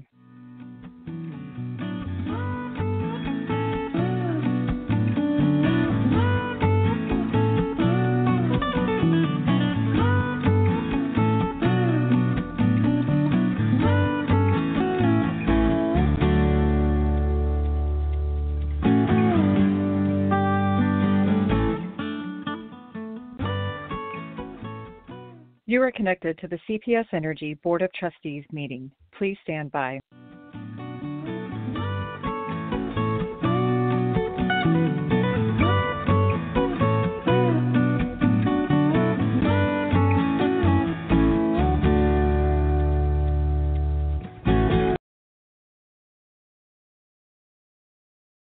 Please stand by. The CPS Energy Board of Trustees is in executive session. The open meeting will resume momentarily.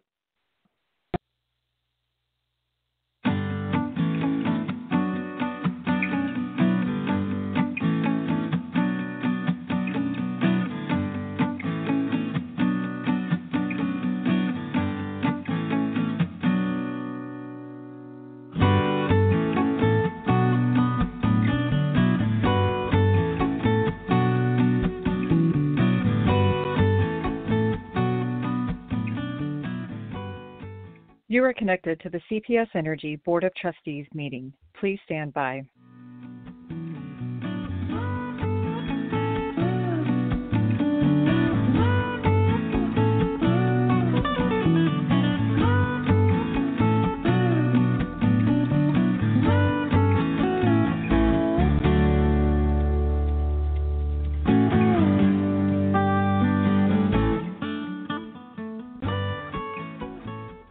You are connected to the CPS Energy Board of Trustees meeting. Please stand by.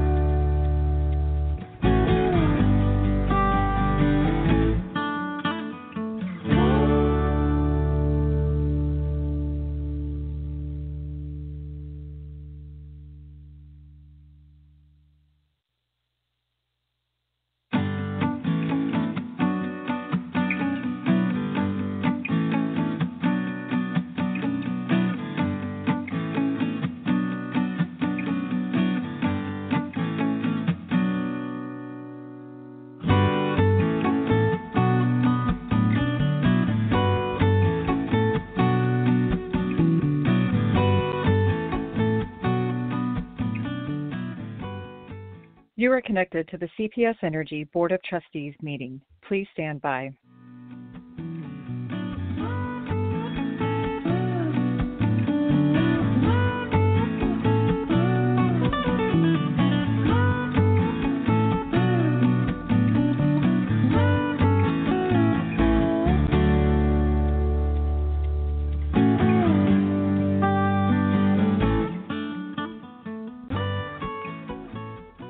You are connected to the CPS Energy Board of Trustees meeting. Please stand by.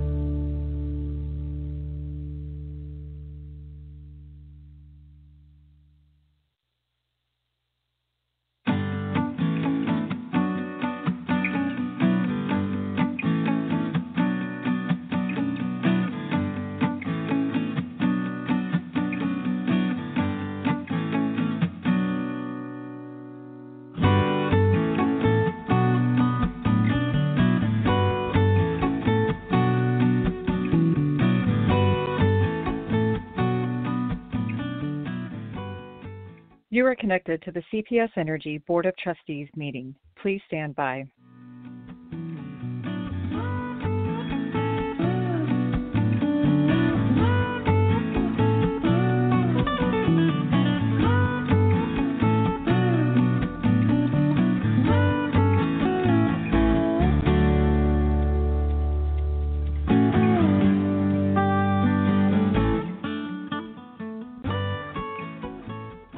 You are connected to the CPS Energy Board of Trustees meeting. Please stand by.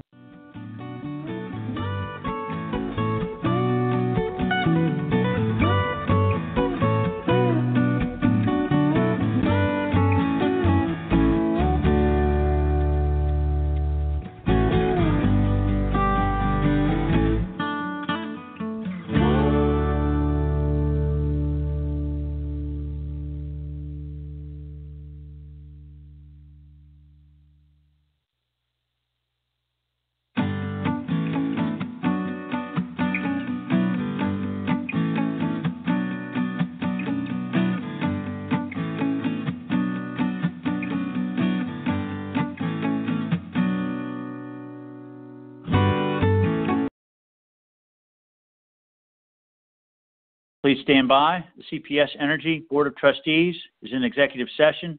The open meeting will resume momentarily.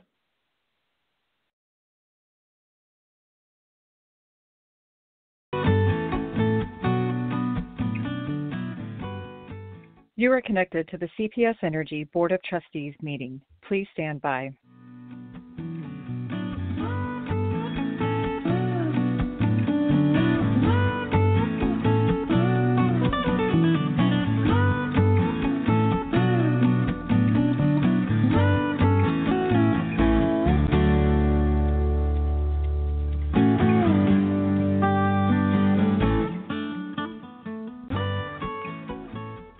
You are connected to the CPS Energy Board of Trustees meeting. Please stand by.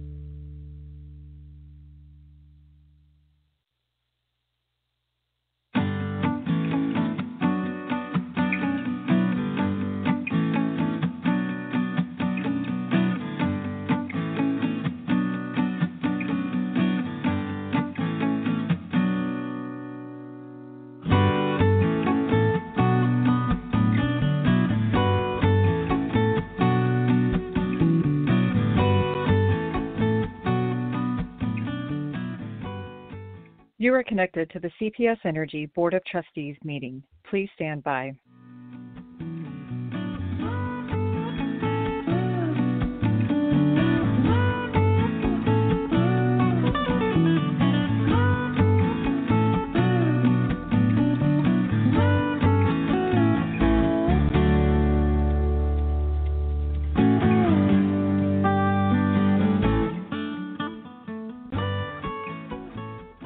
You are connected to the CPS Energy Board of Trustees meeting. Please stand by.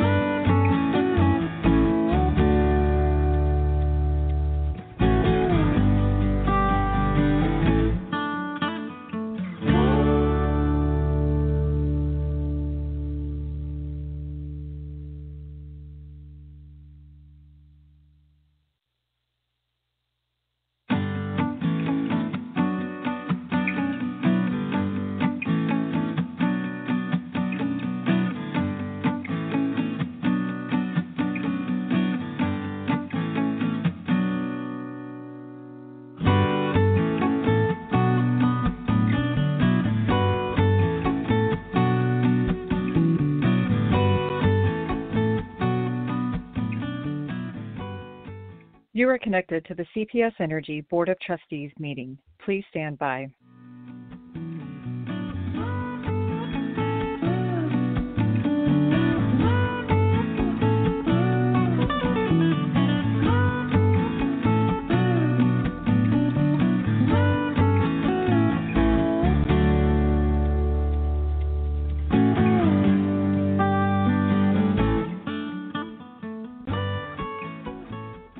You are connected to the CPS Energy Board of Trustees meeting. Please stand by.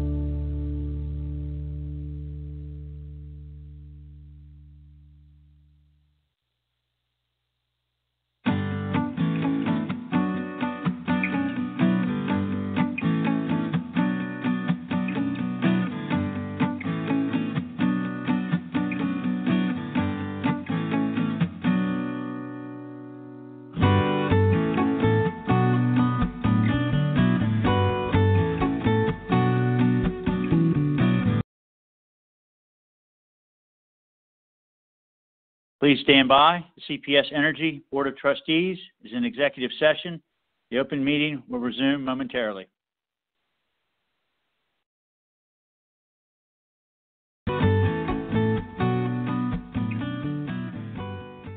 You are connected to the CPS Energy Board of Trustees meeting. Please stand by.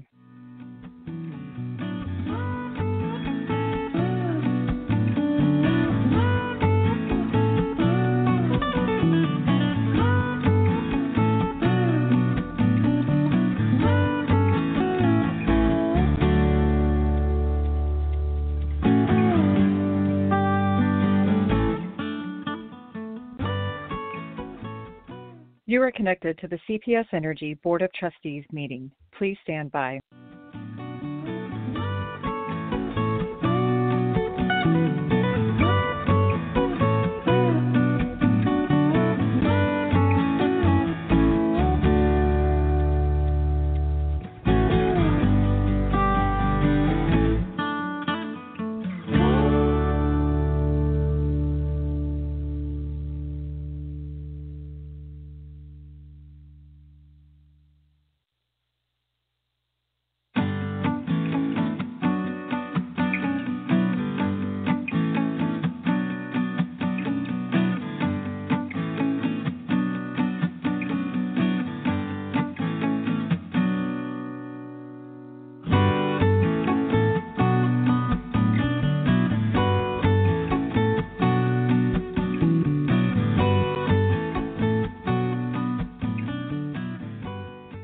You are connected to the CPS Energy Board of Trustees meeting. Please stand by.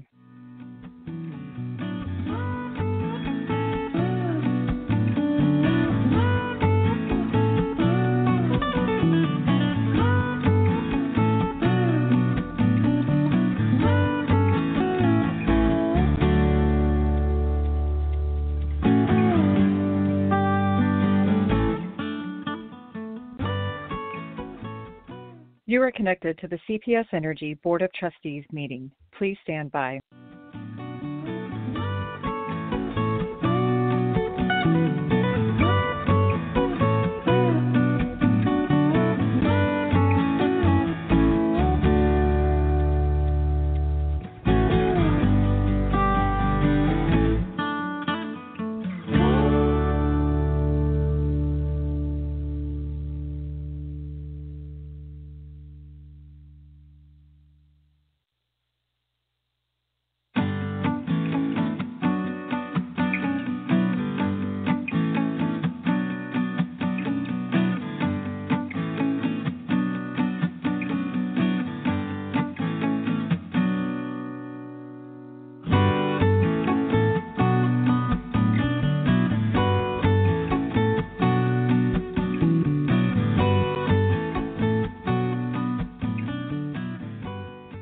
You are connected to the CPS Energy Board of Trustees meeting. Please stand by.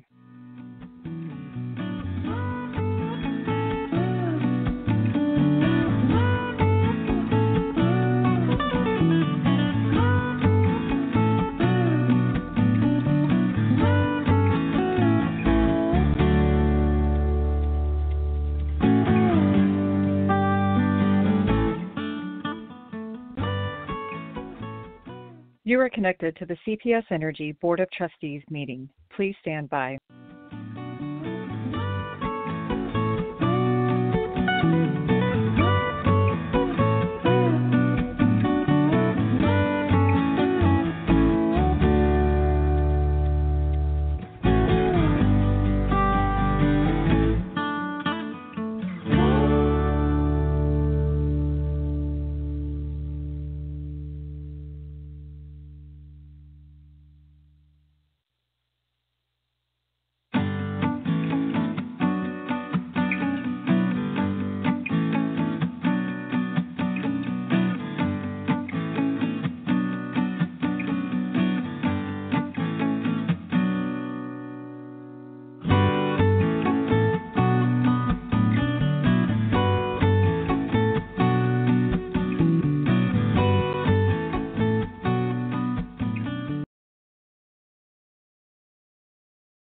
Please stand by. The CPS Energy Board of Trustees is in executive session.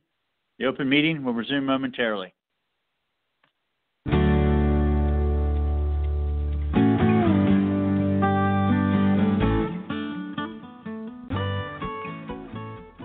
You are connected to the CPS Energy Board of Trustees meeting. Please stand by.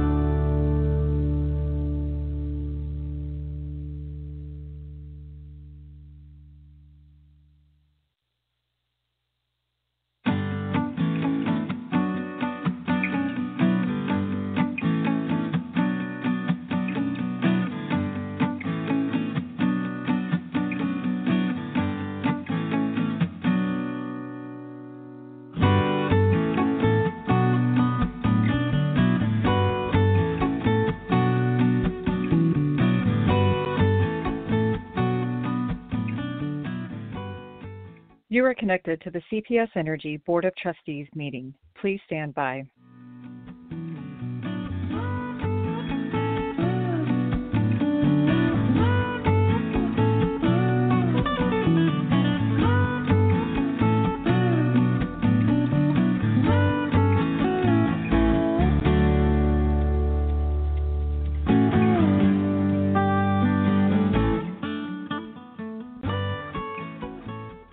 You are connected to the CPS Energy Board of Trustees meeting. Please stand by.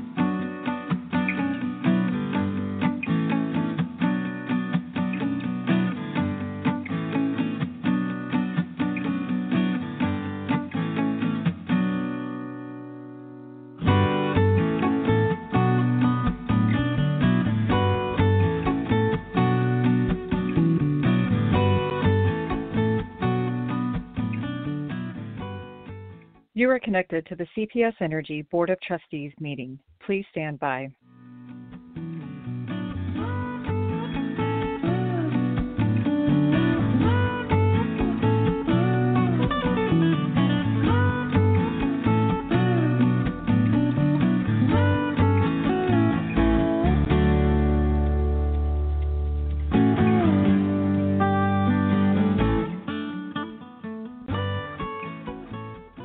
You are connected to the CPS Energy Board of Trustees meeting. Please stand by.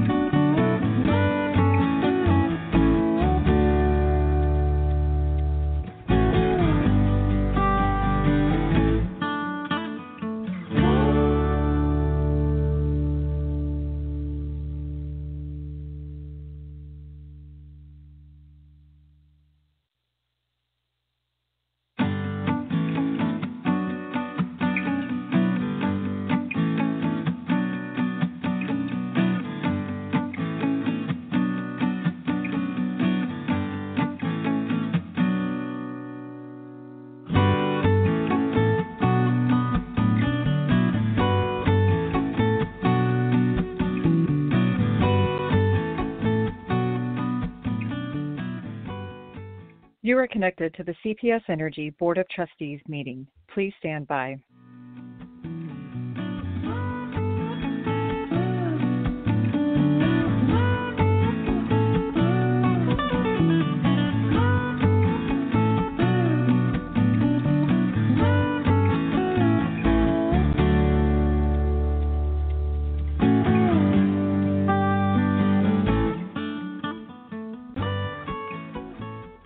You are connected to the CPS Energy Board of Trustees meeting. Please stand by.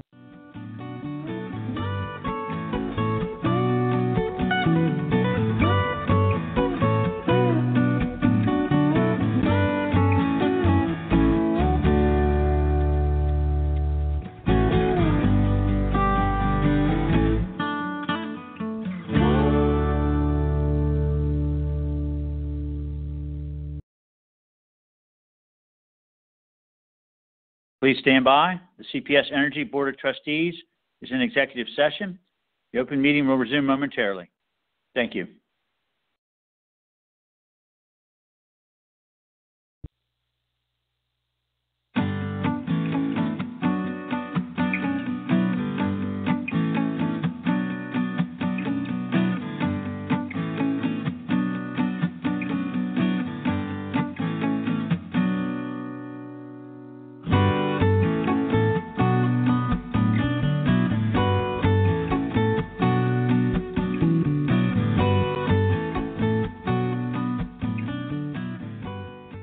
You are connected to the CPS Energy Board of Trustees meeting. Please stand by.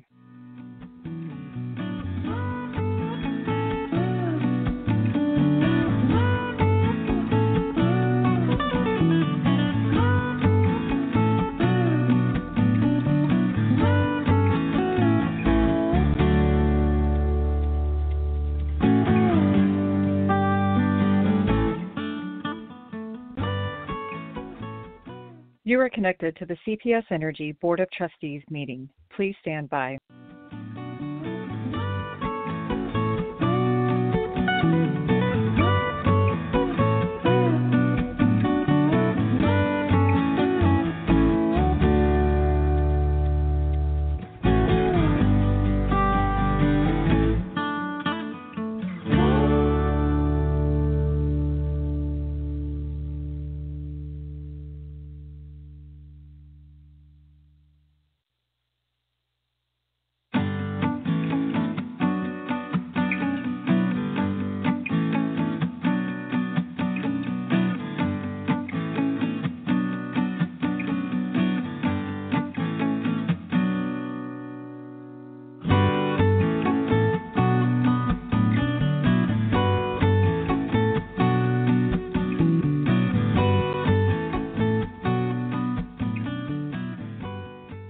You are connected to the CPS Energy Board of Trustees meeting. Please stand by.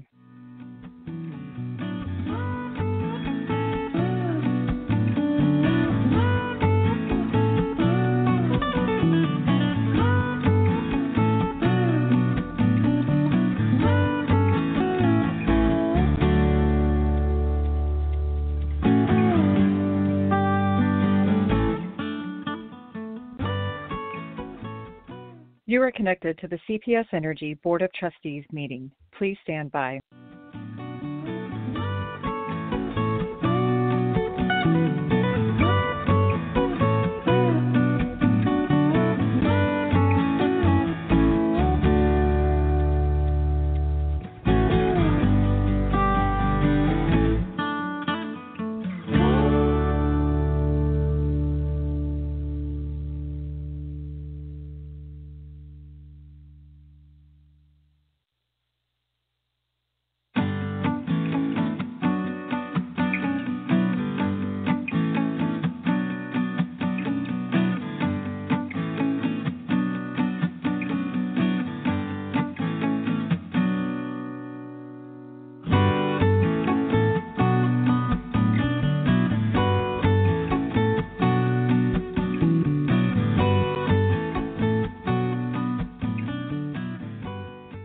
You are connected to the CPS Energy Board of Trustees meeting. Please stand by.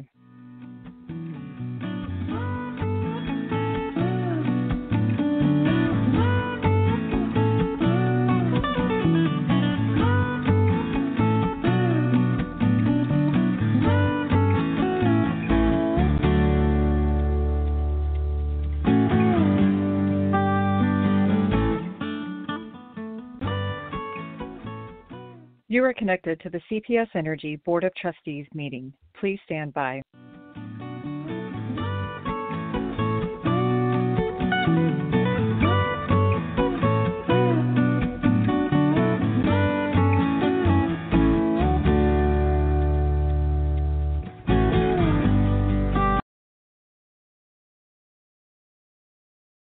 Please stand by. The CPS Energy Board of Trustees is in executive session.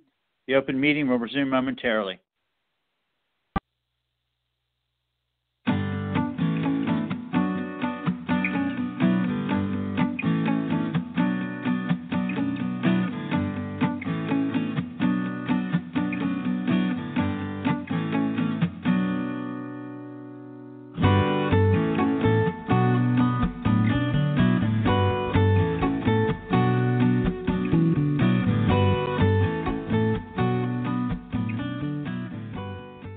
You are connected to the CPS Energy Board of Trustees meeting. Please stand by.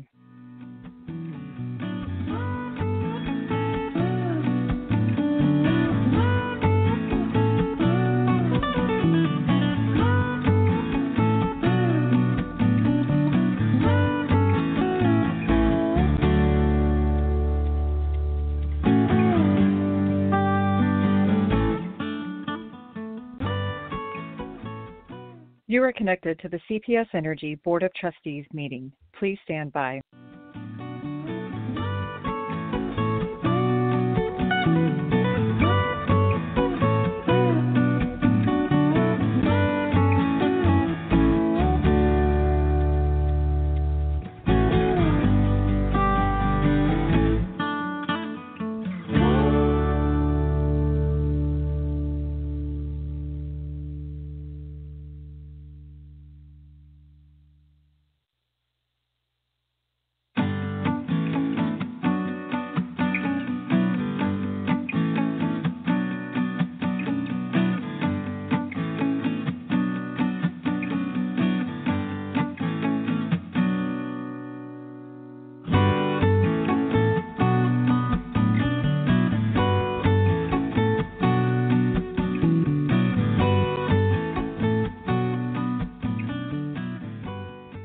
You are connected to the CPS Energy Board of Trustees meeting. Please stand by.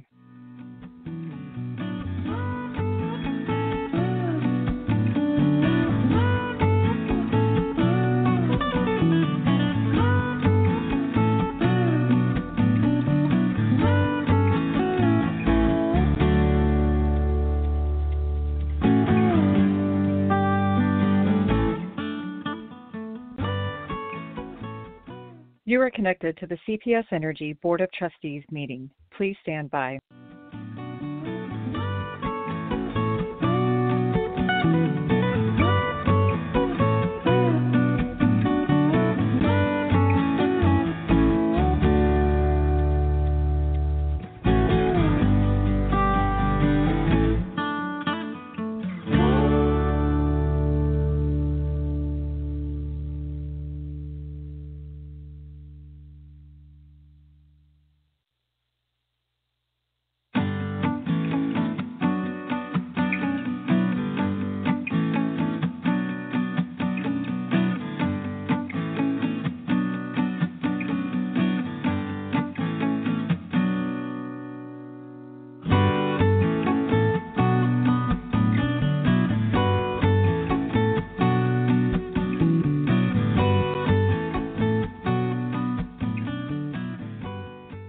You are connected to the CPS Energy Board of Trustees meeting. Please stand by.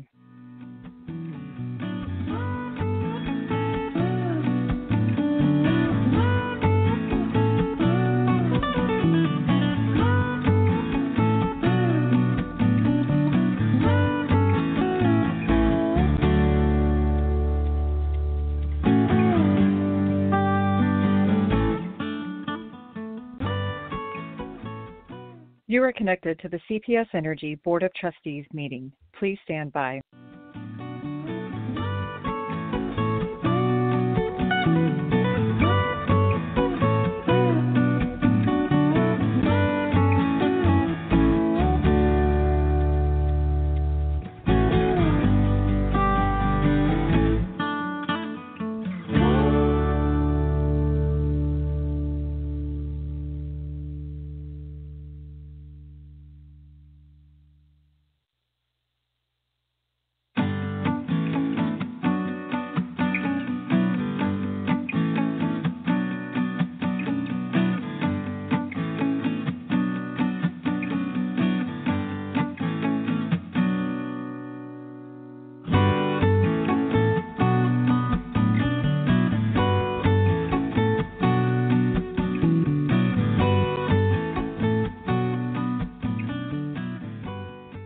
You are connected to the CPS Energy Board of Trustees meeting. Please stand by.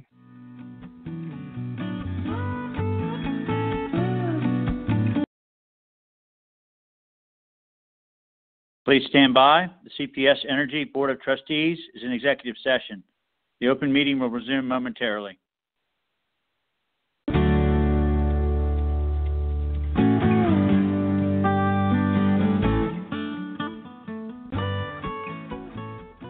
You are connected to the CPS Energy Board of Trustees meeting. Please stand by.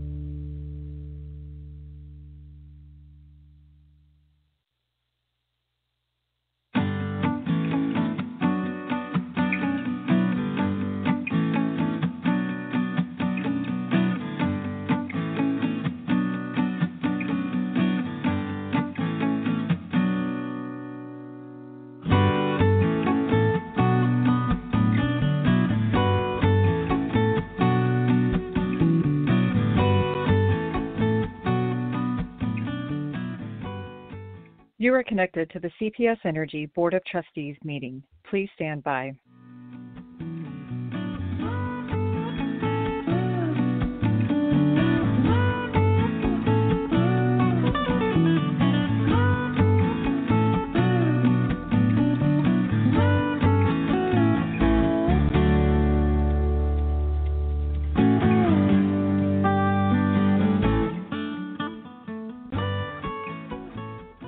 You are connected to the CPS Energy Board of Trustees meeting. Please stand by.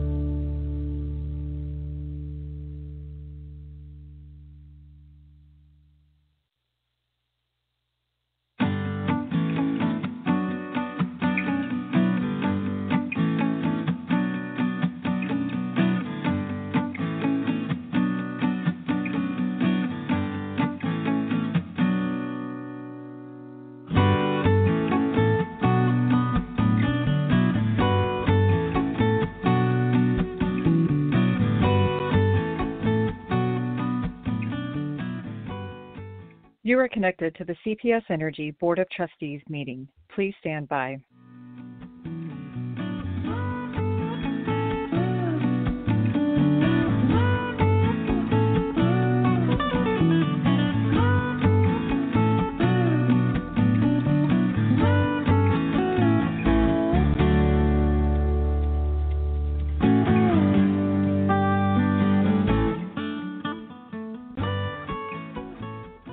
You are connected to the CPS Energy Board of Trustees meeting. Please stand by.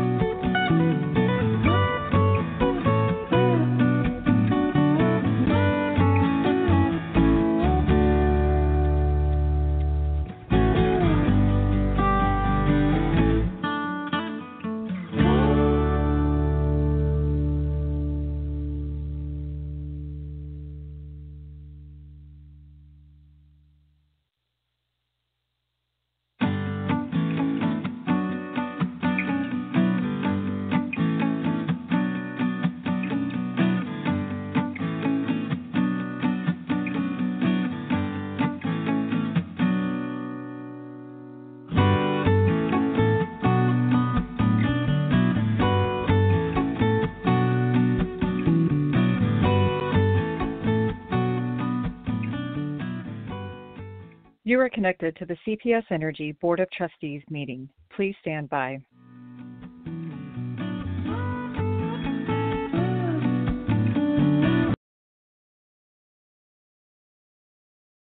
Please stand by. The CPS Energy Board of Trustees is in executive session. The open meeting will resume momentarily.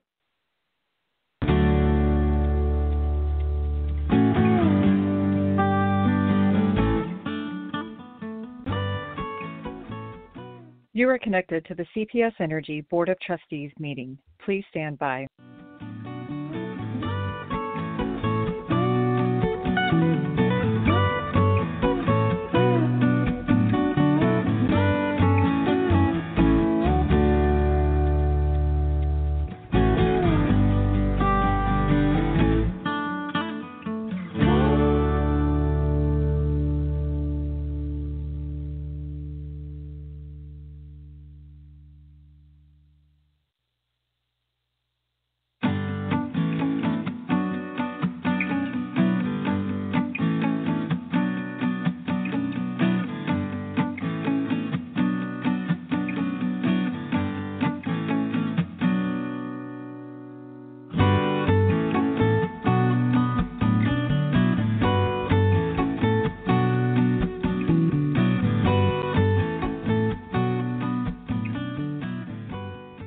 You are connected to the CPS Energy Board of Trustees meeting. Please stand by.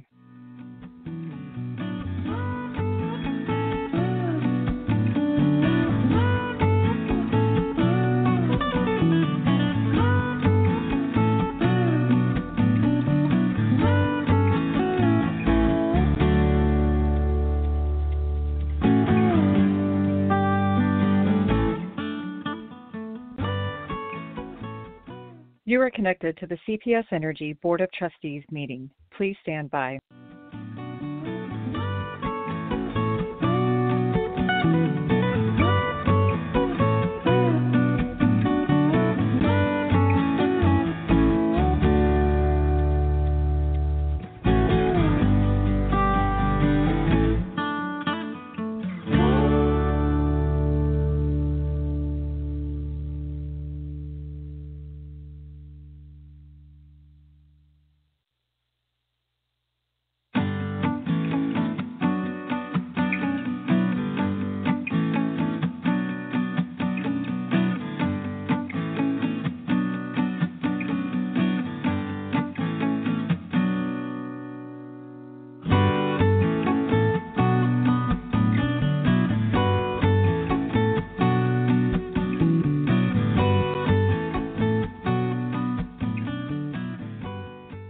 You are connected to the CPS Energy Board of Trustees meeting. Please stand by.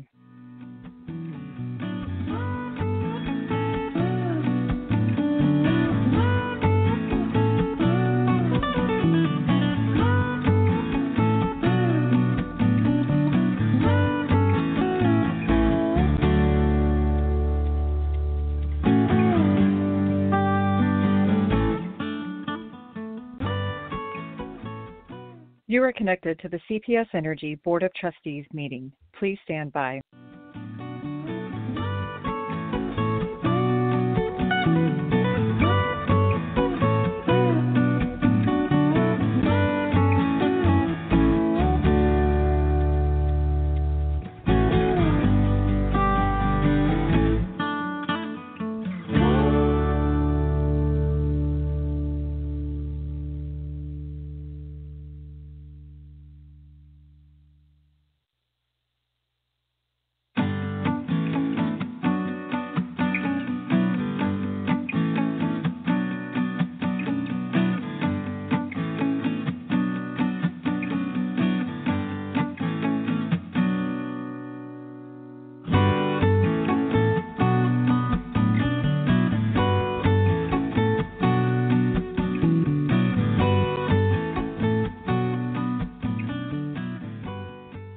You are connected to the CPS Energy Board of Trustees meeting. Please stand by.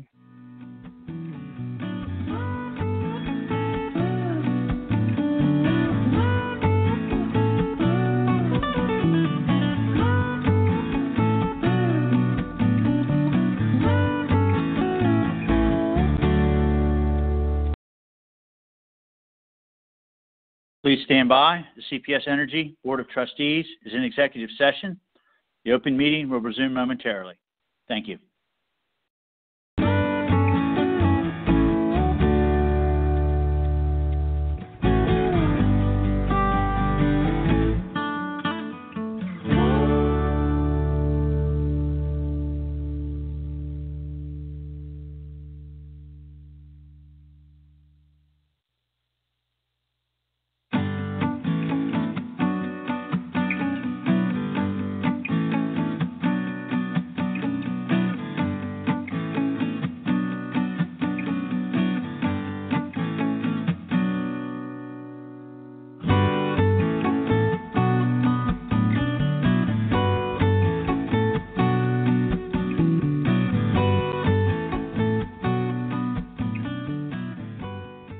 You are connected to the CPS Energy Board of Trustees meeting. Please stand by.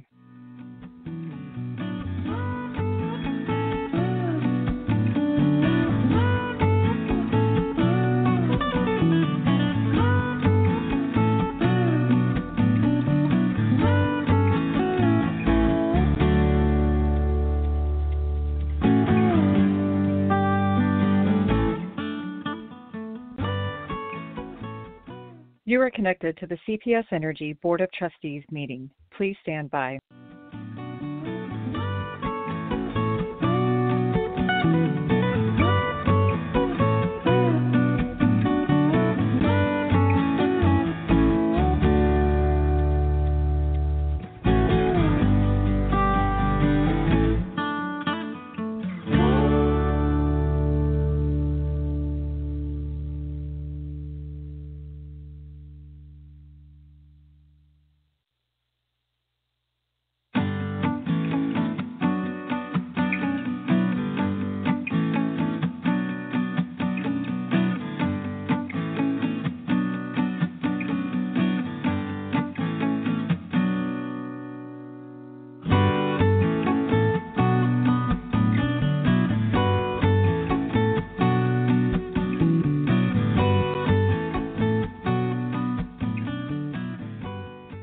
You are connected to the CPS Energy Board of Trustees meeting. Please stand by.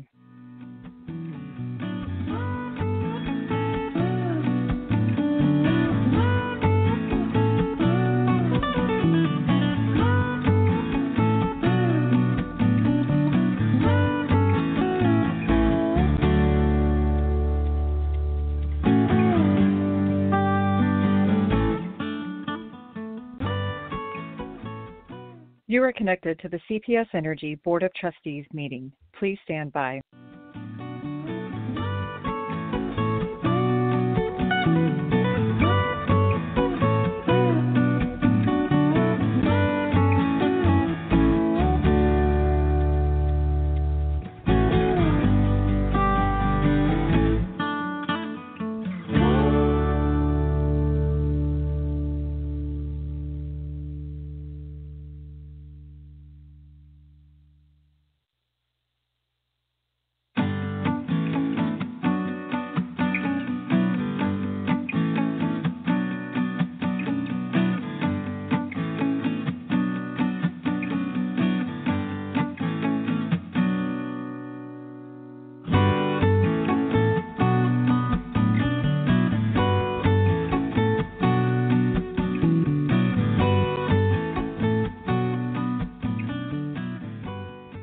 You are connected to the CPS Energy Board of Trustees meeting. Please stand by.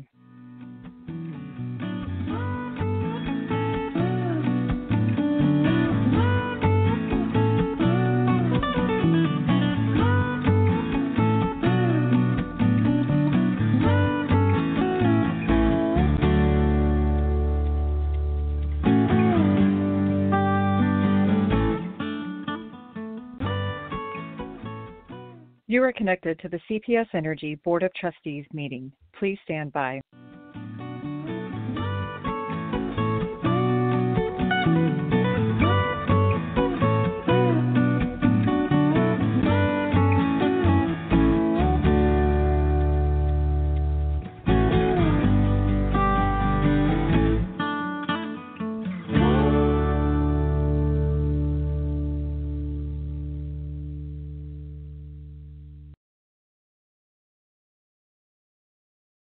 Please stand by.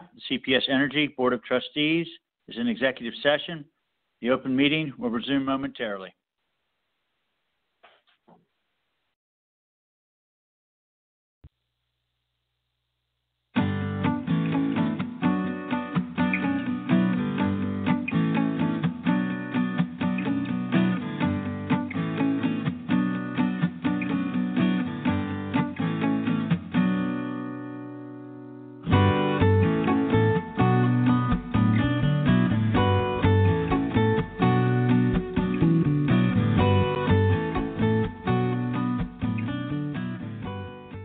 You are connected to the CPS Energy Board of Trustees meeting. Please stand by.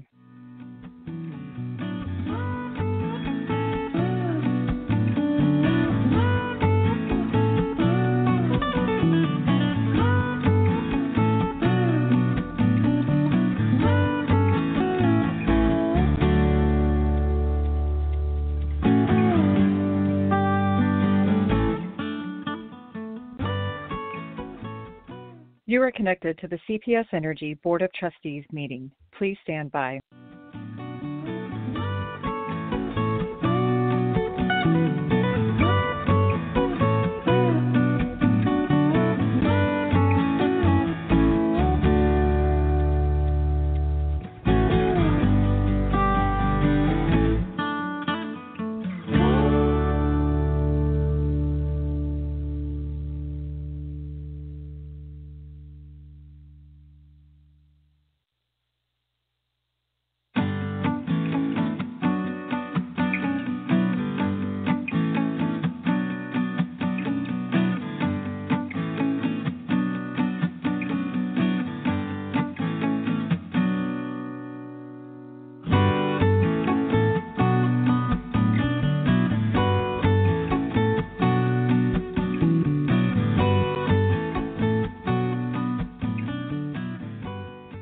You are connected to the CPS Energy Board of Trustees meeting. Please stand by.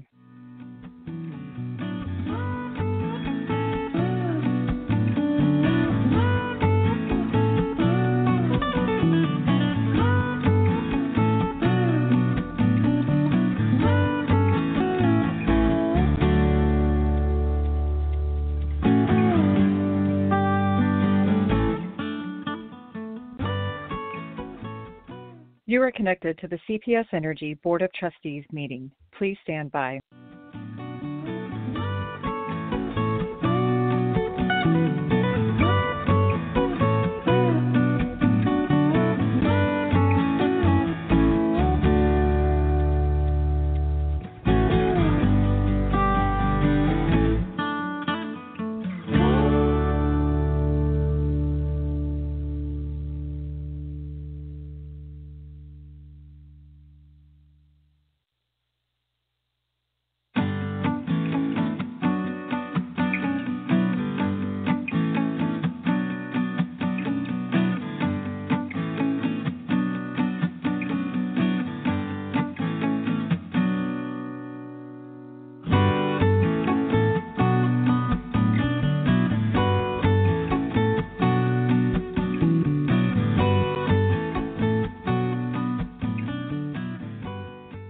You are connected to the CPS Energy Board of Trustees meeting. Please stand by.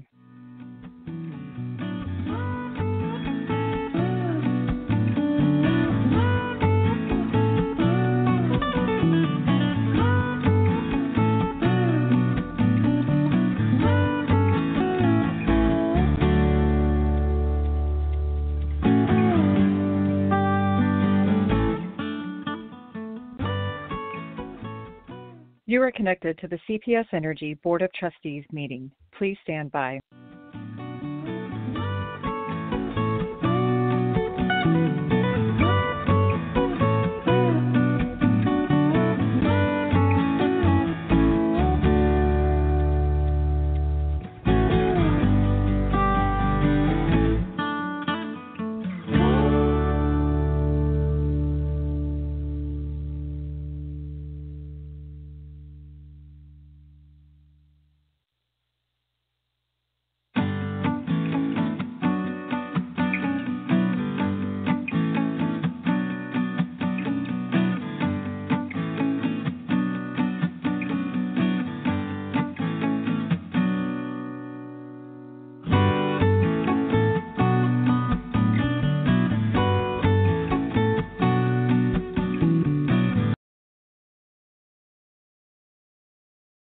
Please stand by. The CPS Energy Board of Trustees is in executive session. The open meeting will resume momentarily.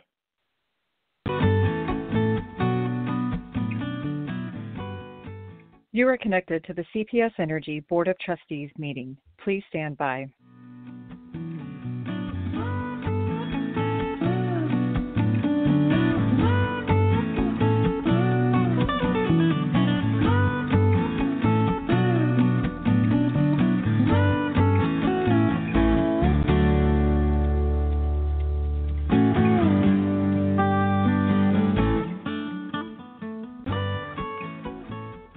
You are connected to the CPS Energy Board of Trustees meeting. Please stand by.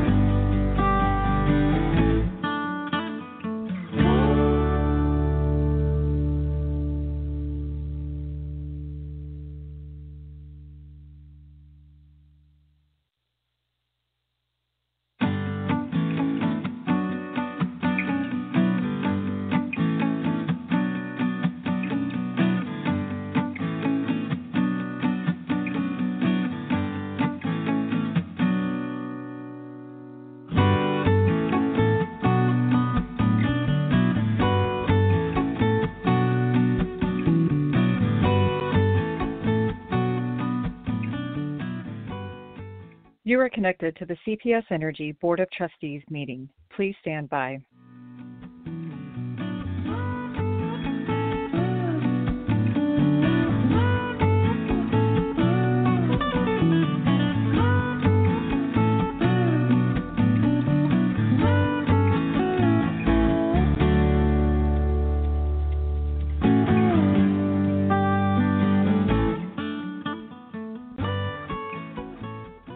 You are connected to the CPS Energy Board of Trustees meeting. Please stand by.